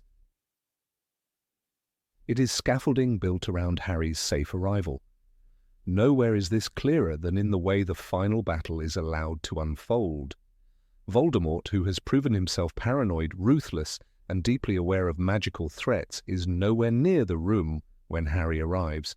The Death Eaters, who should be searching every inch of the castle and its secret places, never find the room of requirement. Even when Harry runs into Snape, the confrontation is brief and ends with Snape's death, not Harry's. The amount of narrative protection offered to Harry in these chapters is immense. While this is the payoff of a 7-book arc, it lacks the grit of true struggle. He wins not because he outsmarts his enemies or uses superior strategy, but because the story needs him to reach the finish line. Even the ghost of Helena Ravenclaw plays into this. She appears, almost summoned, by Harry's vague desire, and provides the key to locating the lost diadem. "I know what it is, something of Ravenclaw's, something my mother owned," she tells him. This confession, held for centuries, just happens to emerge in the precise hour when Harry needs it most. There is no clue earlier in the story to suggest she holds such knowledge, nor is there any clear reason why she chooses to help now, after years of silence. It is deus ex machina, cloaked in sentiment and drama. The entire sequence is riddled with such moments. When the trio needs weapons, the room provides. When they need allies, old friends walk through the tunnel. When the school needs to be cleared for battle, McGonagall waves her wand and statues come to life. When Voldemort demands Harry's surrender, he gives them a grace period. These are not decisions made through tactical brilliance or resourcefulness. They are gifts of the plot. And in a story that has, until this point, honoured sacrifice and earned victories, this feels like a departure from the principles that defined earlier books. One could argue that Harry has earned this support, that loyalty, love, and bravery summon these miracles, but even then loyalty doesn't open hidden tunnels, love doesn't provide unguarded routes into enemy territory, bravery doesn't mean that every spell hits, and every enemy conveniently looks the other way. These are the privileges of a character shielded by narrative necessity. The term plot armor exists for this very reason, to explain why protagonists survive, not through merit, but because the story cannot afford to lose them. The discomfort arises not from Harry's survival, but from how unearned it begins to feel.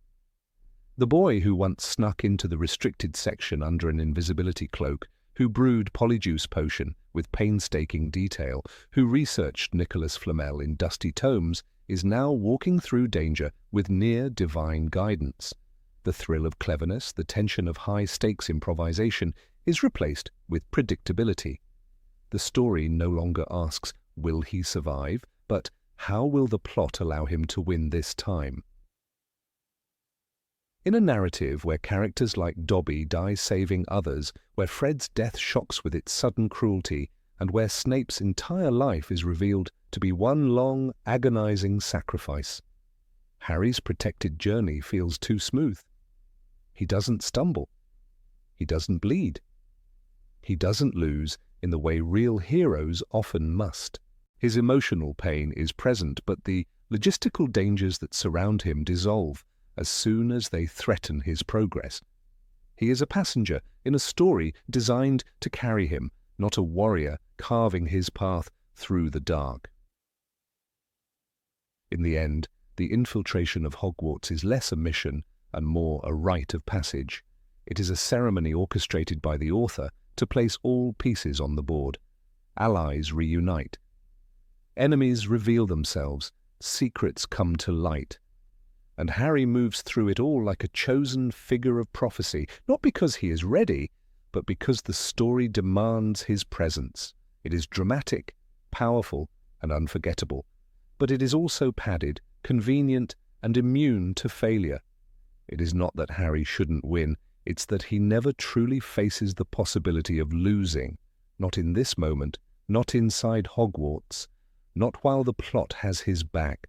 Number 23, the Patronus-lit path in the Forest of Dean. In the darkest stretch of their desperate journey, Harry, Ron and Hermione take refuge in the Forest of Dean, a place that echoes with cold silence, damp fog and looming danger. They are on the run, hungry, disoriented and emotionally fractured. The locket Horcrux drains them of hope with every passing hour. Ron has already stormed off in anger and despair, leaving only Harry and Hermione in a lonely, tense companionship. It is at this precise moment, when Harry is perhaps at his weakest physically and emotionally, that one of the most bizarrely convenient events in the entire series takes place. Without warning, a Patronus in the form of a glowing silver doe appears, mysterious and silent. It leads Harry across the snow-covered forest, straight to the place where the sword of Gryffindor lies, submerged in a frozen pond. The object they most desperately need just happens to be waiting for him, hidden in the heart of nowhere. What makes this situation even more unsettling is the sheer randomness of its timing. There is no spell Harry casts that conjures the Patronus. There is no logic, no warning, no plan that leads to this event. One moment, he is aimlessly wandering in a forest filled with danger. The next, he is following a glowing animal that offers salvation. The Patronus does not speak, does not explain. It just appears, fulfilling the role of a mystical guide sent from the author herself, rather than from within the story's logical framework. This glowing deer does not test Harry's intelligence or magical prowess. It does not challenge his bravery. It simply hands him salvation on a silver platter. And that's where the problem begins. Harry's journey through the wizarding world is often celebrated for his courage, loyalty, and willingness to sacrifice. But in the Forest of Dean, none of those qualities are responsible for his survival. Instead, he is saved by something that feels deeply unearned. Plot armor disguised as a miracle. A Patronus that should never have found him without prior connection or signal appears with divine timing. The forest is vast, the dangers many, and yet the one place where the sword rests is within walking distance of Harry's current camp. It's a moment that trades logic for emotion, tension for relief, and coherent storytelling for magical convenience. The sword of Godric Gryffindor is no ordinary blade. It is a relic infused with goblin magic, capable of destroying Horcruxes, and one of the few weapons in the wizarding world that can directly combat Voldemort's soul fragments. Its importance cannot be overstated, but its delivery, in this instance, feels less like a reward earned and more like a deus ex machina. The book offers no hint that the sword was meant to be in the Forest of Dean. There's no trail, no riddle, no plan of Dumbledore's that would logically place it there. In Deathly Hallows, the only explanation comes later. Snape sent his Patronus to guide Harry, but even that answer feels tacked on, retrofitted to justify what is otherwise a gaping hole in the narrative fabric. J.K. Rowling writes in Deathly Hallows, "Then a silver light appeared right ahead of him, moving through the trees as silently as the snow." This line, beautifully written, sets the tone for what feels like divine intervention. The problem is not the prose, it is the logic behind it. Harry doesn't question the Patronus's appearance. He doesn't hesitate to follow it. And once the sword is retrieved, the magical deer vanishes, leaving more questions than answers.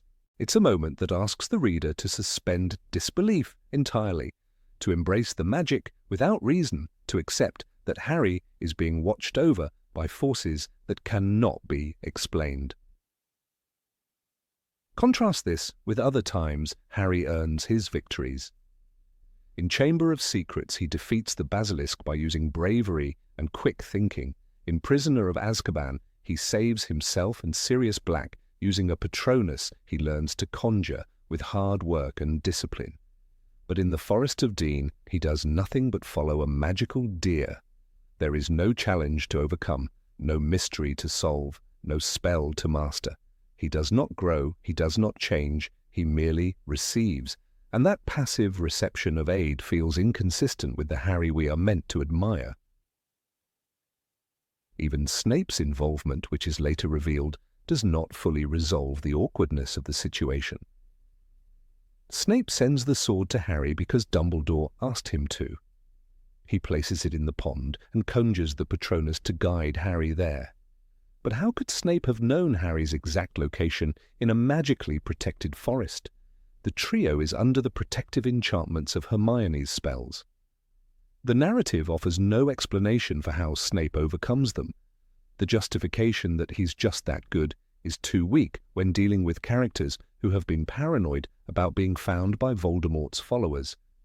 If Snape could find them so easily, why couldn't the Death Eaters? Why didn't Voldemort know where they were?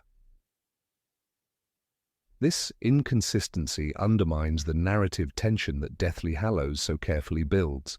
The trio is constantly moving, hiding, casting enchantments, fearing detection. The danger feels real because they are so often on the brink of collapse. And yet, when a major turning point occurs, Harry finding the one weapon that can destroy the Horcruxes, it arrives not through effort, sacrifice, or cunning, but through what amounts to narrative luck.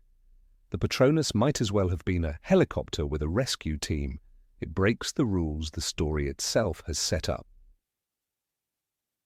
The emotional weight of the moment is undeniable. The scene is ethereal, almost spiritual. The sword shines beneath the ice. Harry dives into the freezing water, nearly dies, and is rescued by Ron in a moment of poetic reconciliation. These emotional beats work beautifully, but they are built on a shaky foundation. The emotional payoff is there, but the groundwork is not. The risk of storytelling like this is that it trains the reader to expect magic without cause, help without effort, and salvation without sacrifice. That is not the message of the rest of the series, and yet it is the message of this moment. The concept of plot armor is not unique to Harry Potter. It appears in many stories where protagonists survive situations they logically should not, simply because the plot demands it. In this case, Harry's plot armor takes the form of a glowing deer. A beautiful image, yes, but one that removes agency from the character. Harry is not an active participant in his own salvation here. He follows, he receives, he survives, but he does not act with heroism or insight. And that makes the moment feel hollow in hindsight, no matter how beautifully it is written. Rowling's greatest strength lies in her ability to create emotionally resonant moments, and it's easy to be swept up in the forest scene because it touches on themes of hope, redemption, and destiny, but storytelling requires more than emotion. It requires structure. It requires logic. The Forest of Dean scene lacks these elements, and while later explanations involving Snape attempt to retrofit meaning into the event, they cannot erase the initial sense that Harry is saved not by magic, but by the author's hand moving pieces into place behind the curtain. The Patronus, one of the most complex and difficult spells in the wizarding world here, acts more like a GPS beacon. It leads Harry to the sword not because he called it, but because the story needed him to find the sword. It's as if the magical world bent itself to Harry's needs. That may be a powerful image, but it undermines the realism and stakes of the journey. When magic becomes a tool of convenience rather than a force governed by rules, the entire framework of the story begins to weaken. Even the lake itself, frozen but not too deeply, dangerous but not deadly, feels designed for narrative effect.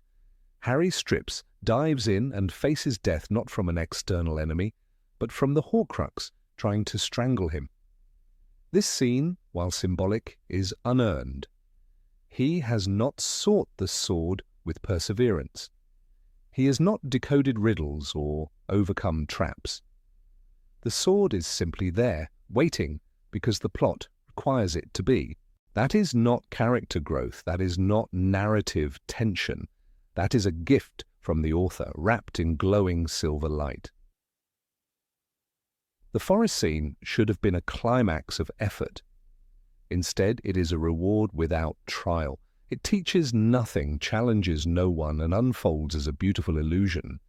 In a world where magic is dangerous, difficult, and mysterious, this moment stands out not for its mystery but for its convenience. It is the narrative equivalent of a cheat code, breaking the rules so that the hero can continue forward. The true cost of moments like this is subtle. It teaches readers to expect resolution without effort, progress without process.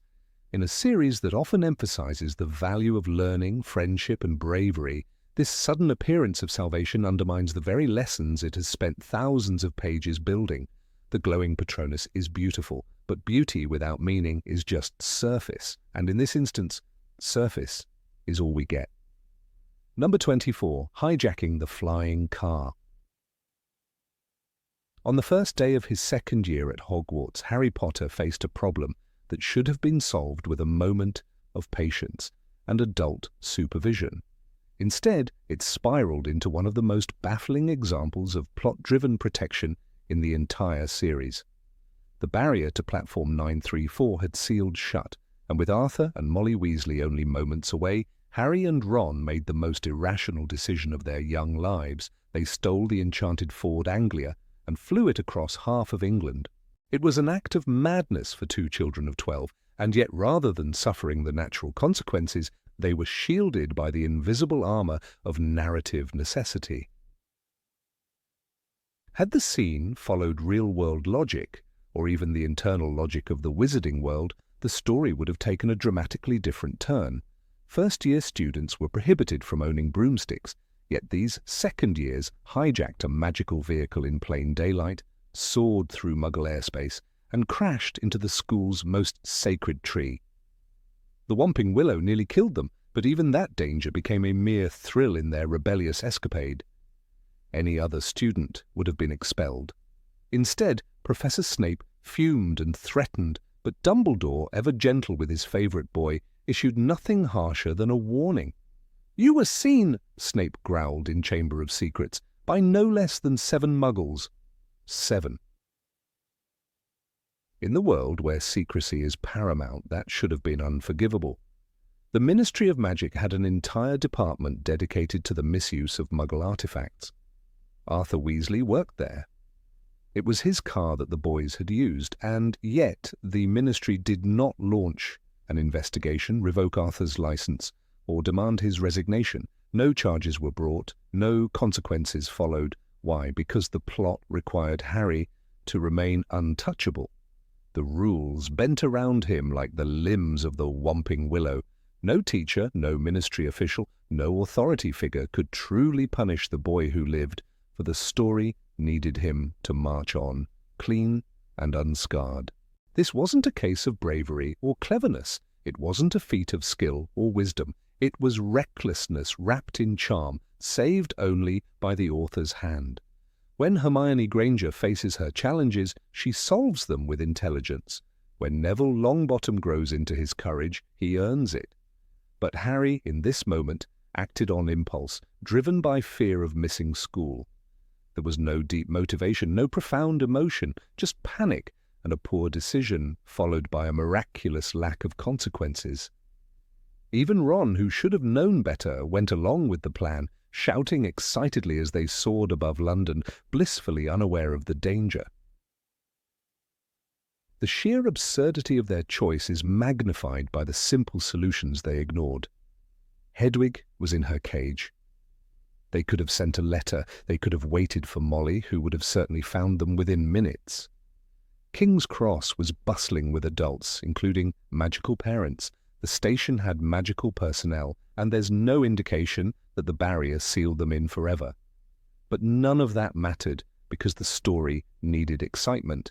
It needed a flying car and a dramatic crash.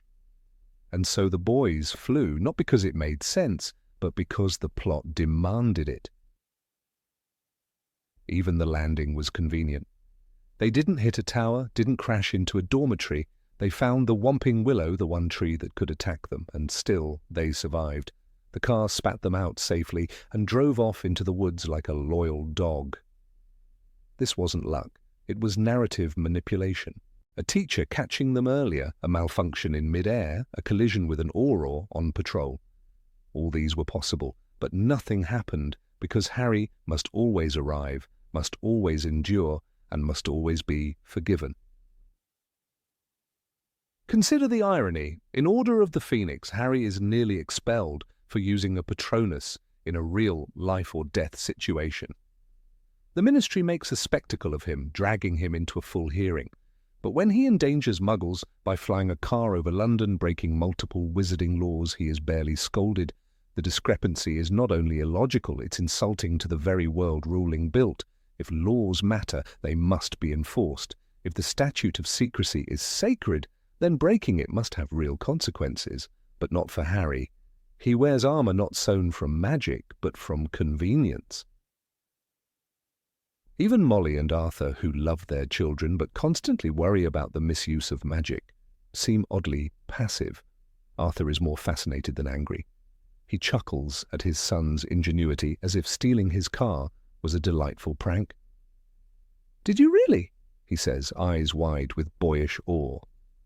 That scene, played for humour, betrays the truth. The adults around Harry are often written not as guardians but as passive witnesses to his plot-driven immunity. They scold, they lecture, but they never act, not when it matters. Snape is the lone voice of discipline, but he is dismissed as cruel, not correct.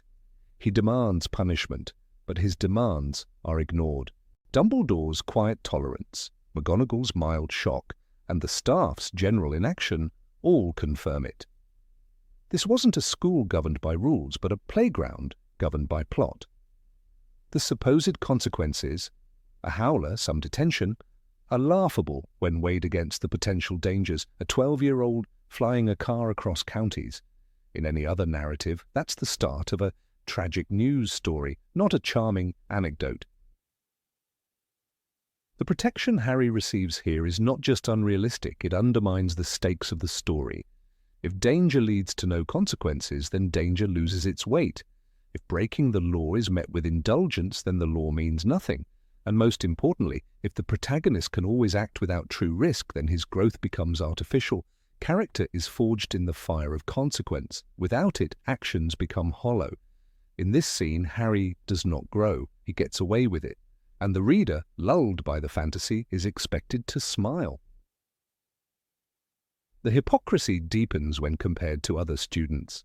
In Half-Blood Prince, Draco Malfoy uses dark magic to try and kill Dumbledore.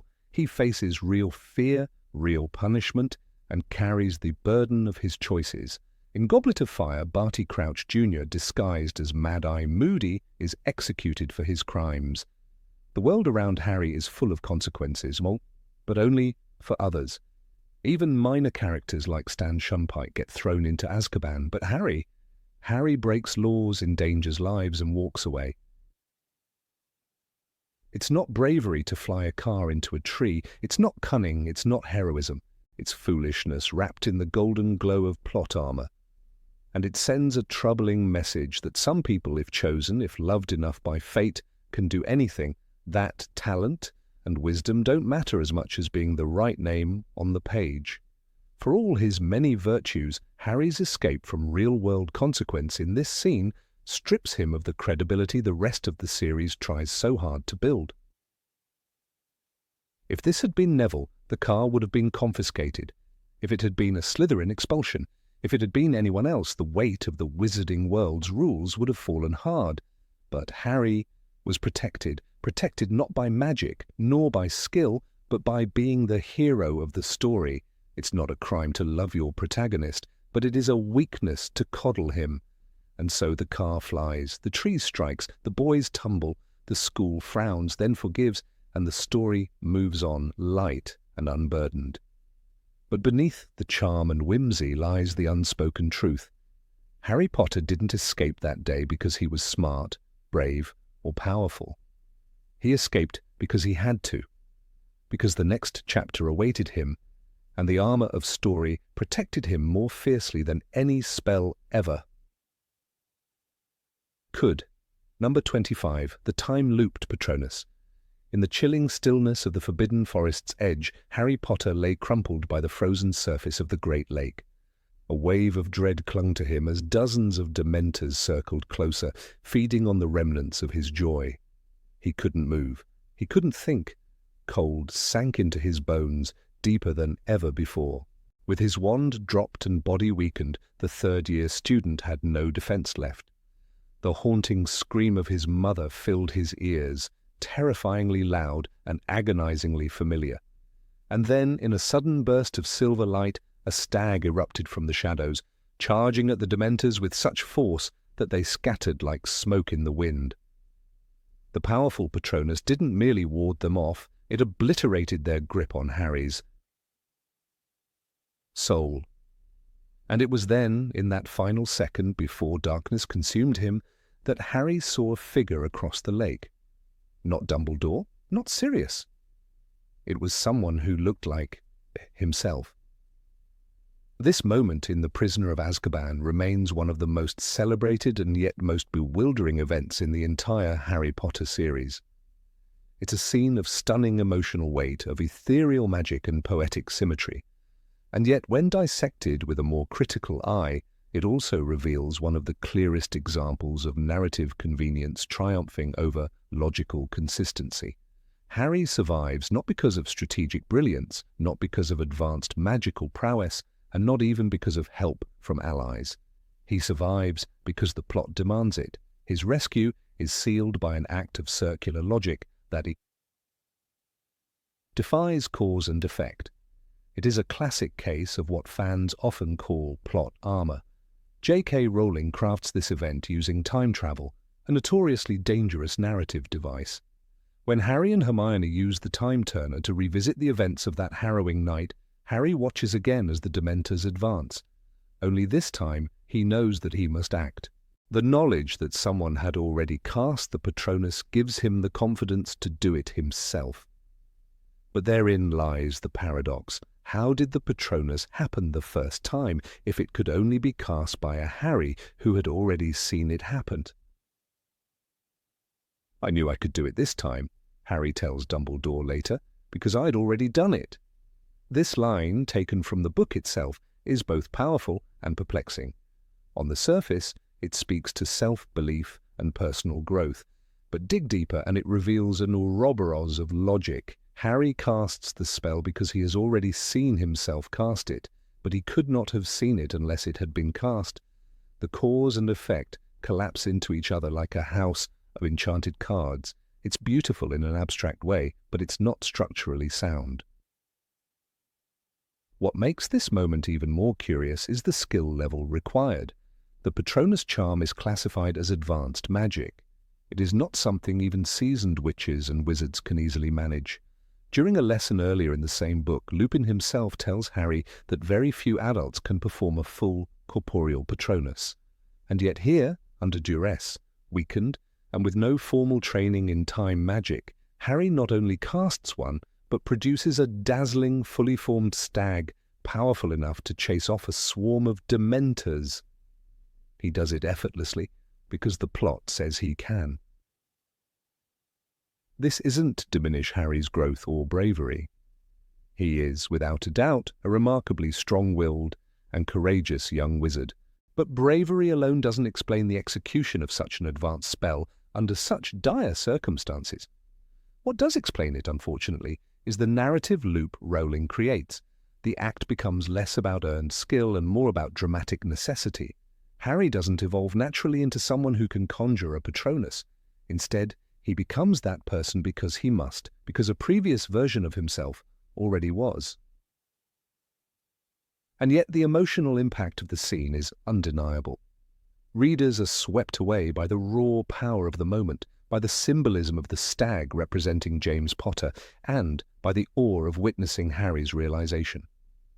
"I knew it was me," Harry reflects, once it's all over. "I saw myself across the lake and I knew I could do it." There is something inherently human about believing in oneself because of a glimpse of strength, even if that glimpse came from a loop of magic. But it also feels like cheating because it breaks the very rules that govern a believable arc. Consider how this would look without the time loop. Harry, barely alive and surrounded by Dementors, manages to cast one of the most difficult spells known in the wizarding world. Without having seen the stag first, without the assurance that it had already happened, the scene would lose the safety net of inevitability. The stakes would be real, his success would be uncertain, his failure possible, but Rowling cushions him. She creates a safety rope in the form of the future self. Harry wins not by overcoming his limits, but by being told he already had. In many ways, this undercuts the tension. The magic of time travel here doesn't raise the stakes, it removes them. The scene is wrapped in a protective layer of narrative certainty, because once time travel is introduced and self-fulfilling loops are used to resolve conflict, readers know that no matter what happens, the outcome is secured. Harry could not have died by the lake because he already saw himself survive. The sense of danger is illusory. The conflict is cosmetic, and that's what makes this sequence, for all its emotional resonance, a prime example of plot armor. It also challenges the consistency of time travel in the series. If Harry and Hermione can use a time-turner to save Sirius and Buckbeak, why can't such a device be used to save others in the past? Why couldn't Dumbledore, for instance, turn back time to prevent the death of James and Lily? Rowling addresses this by limiting the time-turner's scope to a few hours, but the very fact that such power exists means that selective use raises eyebrows. The lake scene becomes less of a climax and more of a carefully staged performance, with every beat predetermined and insulated from failure. There's an element of wish fulfillment in Harry's act. He steps into his father's image, literally, as the stag Patronus symbolizes James, and becomes the hero he always hoped he could be. It's touching, but it's also staged. The growth feels externally granted rather than internally earned. He didn't spend weeks mastering the spell. He didn't fail multiple times before succeeding. Instead, he performs it because he has already seen himself do so. The journey is backward. The growth is an echo, not an evolution. Even within the context of magical fiction, stories must obey their own internal logic. Characters must earn their victories. When they are given them through narrative loops and self-fulfilling prophecies, the victories feel less impactful. In this scene, the moment is handed to Harry not by fate or hard work, but by a closed circle of inevitability. He wins because he saw himself win. He survives because he was always meant to. It's not courage under fire. It's a script with the ending written before the climax begins. Compare this to Harry's later Patronus during the Battle of the Department of Mysteries in Order of the Phoenix. There, he casts it under pressure, surrounded by Death Eaters and panic, without the safety net of future knowledge. It feels earned. It feels raw. There's real danger, real failure on the line. But the lake moment, while poetic, feels sanitized. Beautiful, yes. Memorable, absolutely. But it lives in a paradox that protects its hero rather than challenges him. It's scenes like this that show how, even in well-crafted worlds, plot armor can seep through the cracks. Harry is not the only character to benefit from it, but the lake scene is perhaps the most symbolic. The imagery of the silver stag, the fatherly echo, the frozen lake, it's all hauntingly beautiful. But beneath the aesthetic lies a hollow truth. Harry lived not because of training or guidance, but because the narrative built him an escape hatch. And still, readers forgive it, because the story is compelling, because the emotion overrides the logic, because Harry's connection to his father, his will to survive, and the music of the prose make us want to believe. We want him to succeed, even if the means are structurally suspect. But that doesn't change the fact that this scene is more about storytelling safety than storytelling risk. Harry Potter didn't just survive the Dementors, he survived the rules of his own universe. Number 26. The Sword in the Sorting Hat. When Harry returned to Hogwarts in the final book, battered by war and burdened by the weight of 7 Horcruxes, the stakes could not have been higher. Lord Voldemort was tearing through the castle like a storm of vengeance, and Harry had only fragments of hope to cling to. Yet in the chaos and crumbling stone, a moment unfolded that defied logic, not through the cleverness of its protagonist or the strength of his wand hand, but through a storytelling device as old as fiction itself. Plot armor. It came in the form of a silver sword, gleaming inside a tattered old hat. There he stood, in the room of requirement, surrounded by the fire and ruin of war, searching desperately for a way to destroy the Horcrux inside Helga Hufflepuff's cup. Hermione and Ron had already destroyed the locket with the sword of Gryffindor, but now, with the goblet in hand, they were defenseless. Basilisk venom, the only known substance that could destroy a Horcrux, was nowhere nearby. And yet, as though summoned by fate rather than reason, the answer dropped quite literally into Harry's hands. The sorting hat, long an instrument of nostalgia and schoolhouse ritual, became in that moment the bearer of a legendary blade. "Help will always be given at Hogwarts to those who ask for it," said Dumbledore in the second book. But how that help arrived, how that sword, imbued with basilisk venom, managed to reappear inside the hat once again, was never explained. It simply was. And it appeared not because Harry had solved a riddle or found a secret room, but because the narrative demanded that he have it. The last time the sword of Gryffindor had come into play was in the Chamber of Secrets, where Harry, a 12-year-old boy, pulled it from the sorting hat to slay the basilisk. That moment, too, teetered on the edge of believability. A phoenix appeared from nowhere, a sword dropped from a hat. A boy with no training slayed a creature that even adult wizards feared. But back then, the series still danced within the realm of mythic childhood fantasy. By the Deathly Hallows, however, the tone had shifted. War, death, and moral ambiguity had seeped into the pages, and yet the logic behind the sword remained as whimsical as ever. There was no scene of the sword being returned to the hat, no explanation of how it got there after being used to destroy the locket in the Forest of Dean. When Ron had retrieved it from the frozen lake, it was nestled inside a pond, delivered by a doe-shaped Patronus, another unexplained miracle. Was it Dumbledore's? Was it Snape's? Again, no answers. And now, when Neville Longbottom reaches into the sorting hat in the middle of battle and draws the sword to slay Nagini, the moment is presented with mythic flair but scant logic. The reader is expected to accept this coincidence as fate, or magic, or both. The sword presented itself to any worthy Gryffindor in need, according to Professor McGonagall. But who decides who is worthy, who determines the moment of need? And why did the sword, a tangible magical object, teleport itself from one hiding place to another? The logic was murky. The explanation never came. Instead, the sword's arrival was staged to coincide perfectly with the hero's moment of greatest vulnerability, reinforcing not Harry's courage or cleverness, but the protective shell the plot had woven around him. Even within the internal rules of the magical world, the sudden reappearance of the sword bends credibility. In the Half-Blood Prince, Dumbledore's office had a replica of the sword, and the real one was hidden. Later, it's revealed that the true sword had been stolen from Gringotts by Bellatrix and kept in her vault. Then, we are told that this was a fake.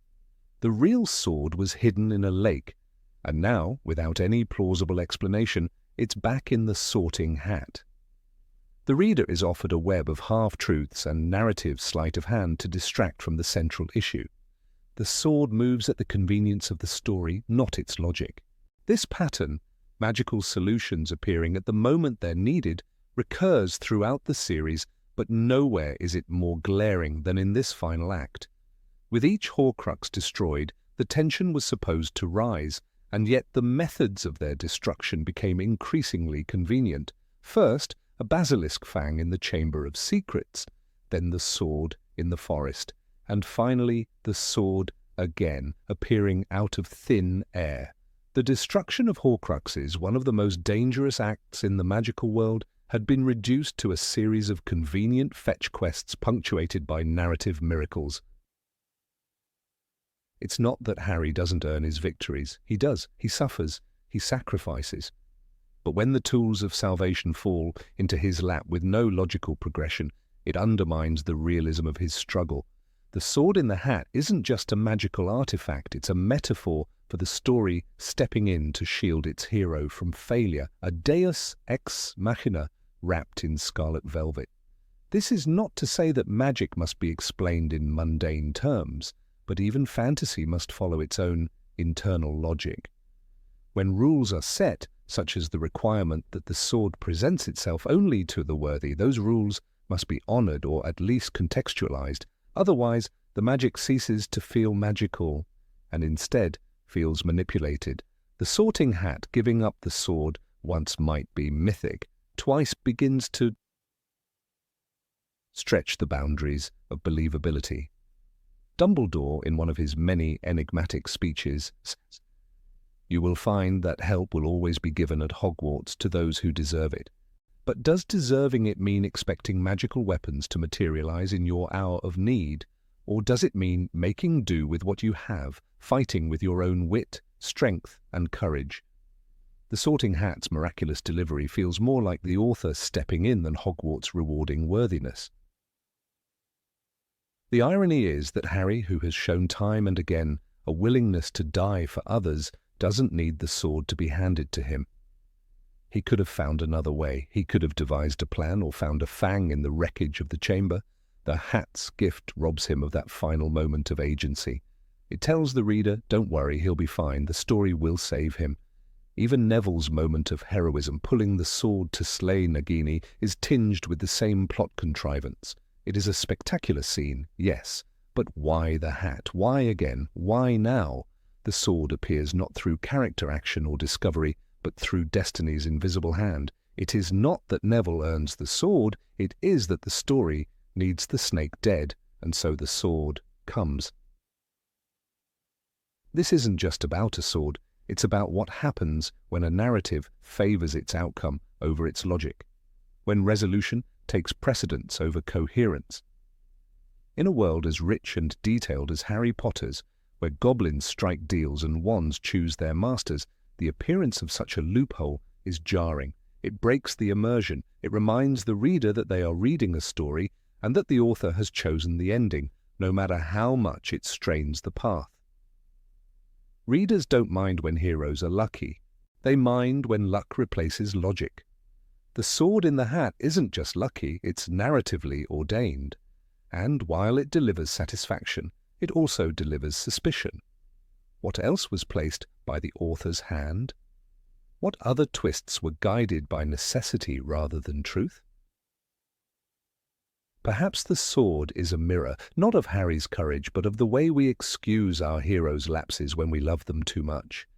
We want them to win, we crave their triumph. But when the instruments of that triumph arrive without reason, we are left with victory that feels hollow. The sword gleams, the Horcrux is destroyed. But the question lingers, how did it get there? And beneath that, why did the story think we wouldn't notice? Number 27, Voldemort's convenient stupidity.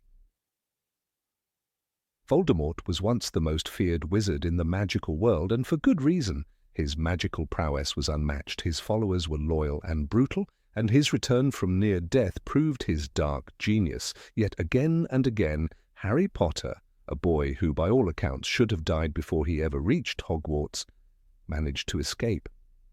Not because of raw skill or flawless planning, but because Lord Voldemort kept making choices that sabotaged his own goals. Every time Voldemort stood at the edge of victory, he stumbled. These weren't mistakes of power, but of character and narrative necessity. If he had simply used logic or taken advice, the story would have collapsed by Chapter 3. It started with the curse that rebounded.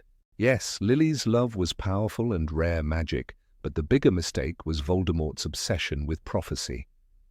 Instead of ignoring a prediction from Sybil Trelawney, he gave it power. He chose to act on a vague interpretation and targeted a baby. He will have power the Dark Lord knows not, the prophecy said. But Voldemort's arrogance transformed those words into fate. His decision to mark Harry as his equal instead of the other child mentioned, Neville Longbottom, became the first in a long chain of self-inflicted disasters. It wasn't Harry's brilliance that saved him that night, but Voldemort's inability to understand or respect forces beyond his control. Years later, in The Philosopher's Stone, Voldemort possessed Professor Quirrell and attempted to steal the Stone of Immortality. He set traps for Dumbledore's protection spells, but he failed to consider one thing. The stone was protected by more than just magic. It required purity of intent. Voldemort, using Quirrell's body, couldn't touch Harry without being destroyed, and yet the Dark Lord never stopped to learn why. Dumbledore explained, "Your mother died to save you." If there is one thing Voldemort cannot understand, it is love. Voldemort didn't try to understand. He dismissed love as weakness, never once considering that a true strategist studies his enemy's strengths, especially when those strengths had already destroyed him once. During the Chamber of Secrets, his younger memory, preserved in Tom Riddle's diary, orchestrated events with disturbing precision. He framed Hagrid, controlled Ginny Weasley, and almost succeeded in resurrecting himself through the basilisk's terror. But again Voldemort failed to anticipate the chaotic variables that a writer might call plot armor. He underestimated the loyalty of a phoenix, the power of the sorting hat, and most importantly, the significance of Dumbledore's indirect presence. Had Voldemort simply anticipated Fawkes' intervention or chosen a more isolated time to strike, Harry would not have survived the basilisk's venom. Once again, Voldemort was defeated not by superior tactics but by emotional miscalculations, the very thing he refused to examine. In The Goblet of Fire, we see perhaps the most glaring example of strategic absurdity. Voldemort spends an entire year orchestrating Harry's participation in the Triwizard Tournament. He manipulates Barty Crouch Jr., disguises him as Mad-Eye Moody, and designs a portkey trap. All of this to ensure Harry touches a cup and is transported to a graveyard. Once there, Voldemort could have killed him instantly. Instead, he revives his body, delivers a monologue, and insists on a fair duel. He even returns Harry's wand. This is not the behavior of a calculating warlord. This is theater, a fatal need to dominate not just physically but symbolically. Had Voldemort acted with any sense of urgency, the story would have ended that night. But Voldemort, like any great villain bound by narrative, ensured his own defeat through pride. Later, in The Order of the Phoenix, Voldemort once again demonstrates his fatal disregard for nuance. His attempt to retrieve the prophecy from the Department of Mysteries is both elaborate and doomed. He relies on a group of reckless Death Eaters to ambush Harry and his friends, assuming that teenagers would be too frightened or disorganized to resist. Instead, the group fights back, and while they suffer greatly, the prophecy is lost in the chaos. Voldemort, appearing at the Ministry himself, ends up exposed to the public, a moment that turns the tide against him. All of this could have been avoided had he sent a more subtle agent, or even waited for a less dramatic opportunity. But no. He wanted confrontation, spectacle, and fear, and he lost a priceless prophecy because of it.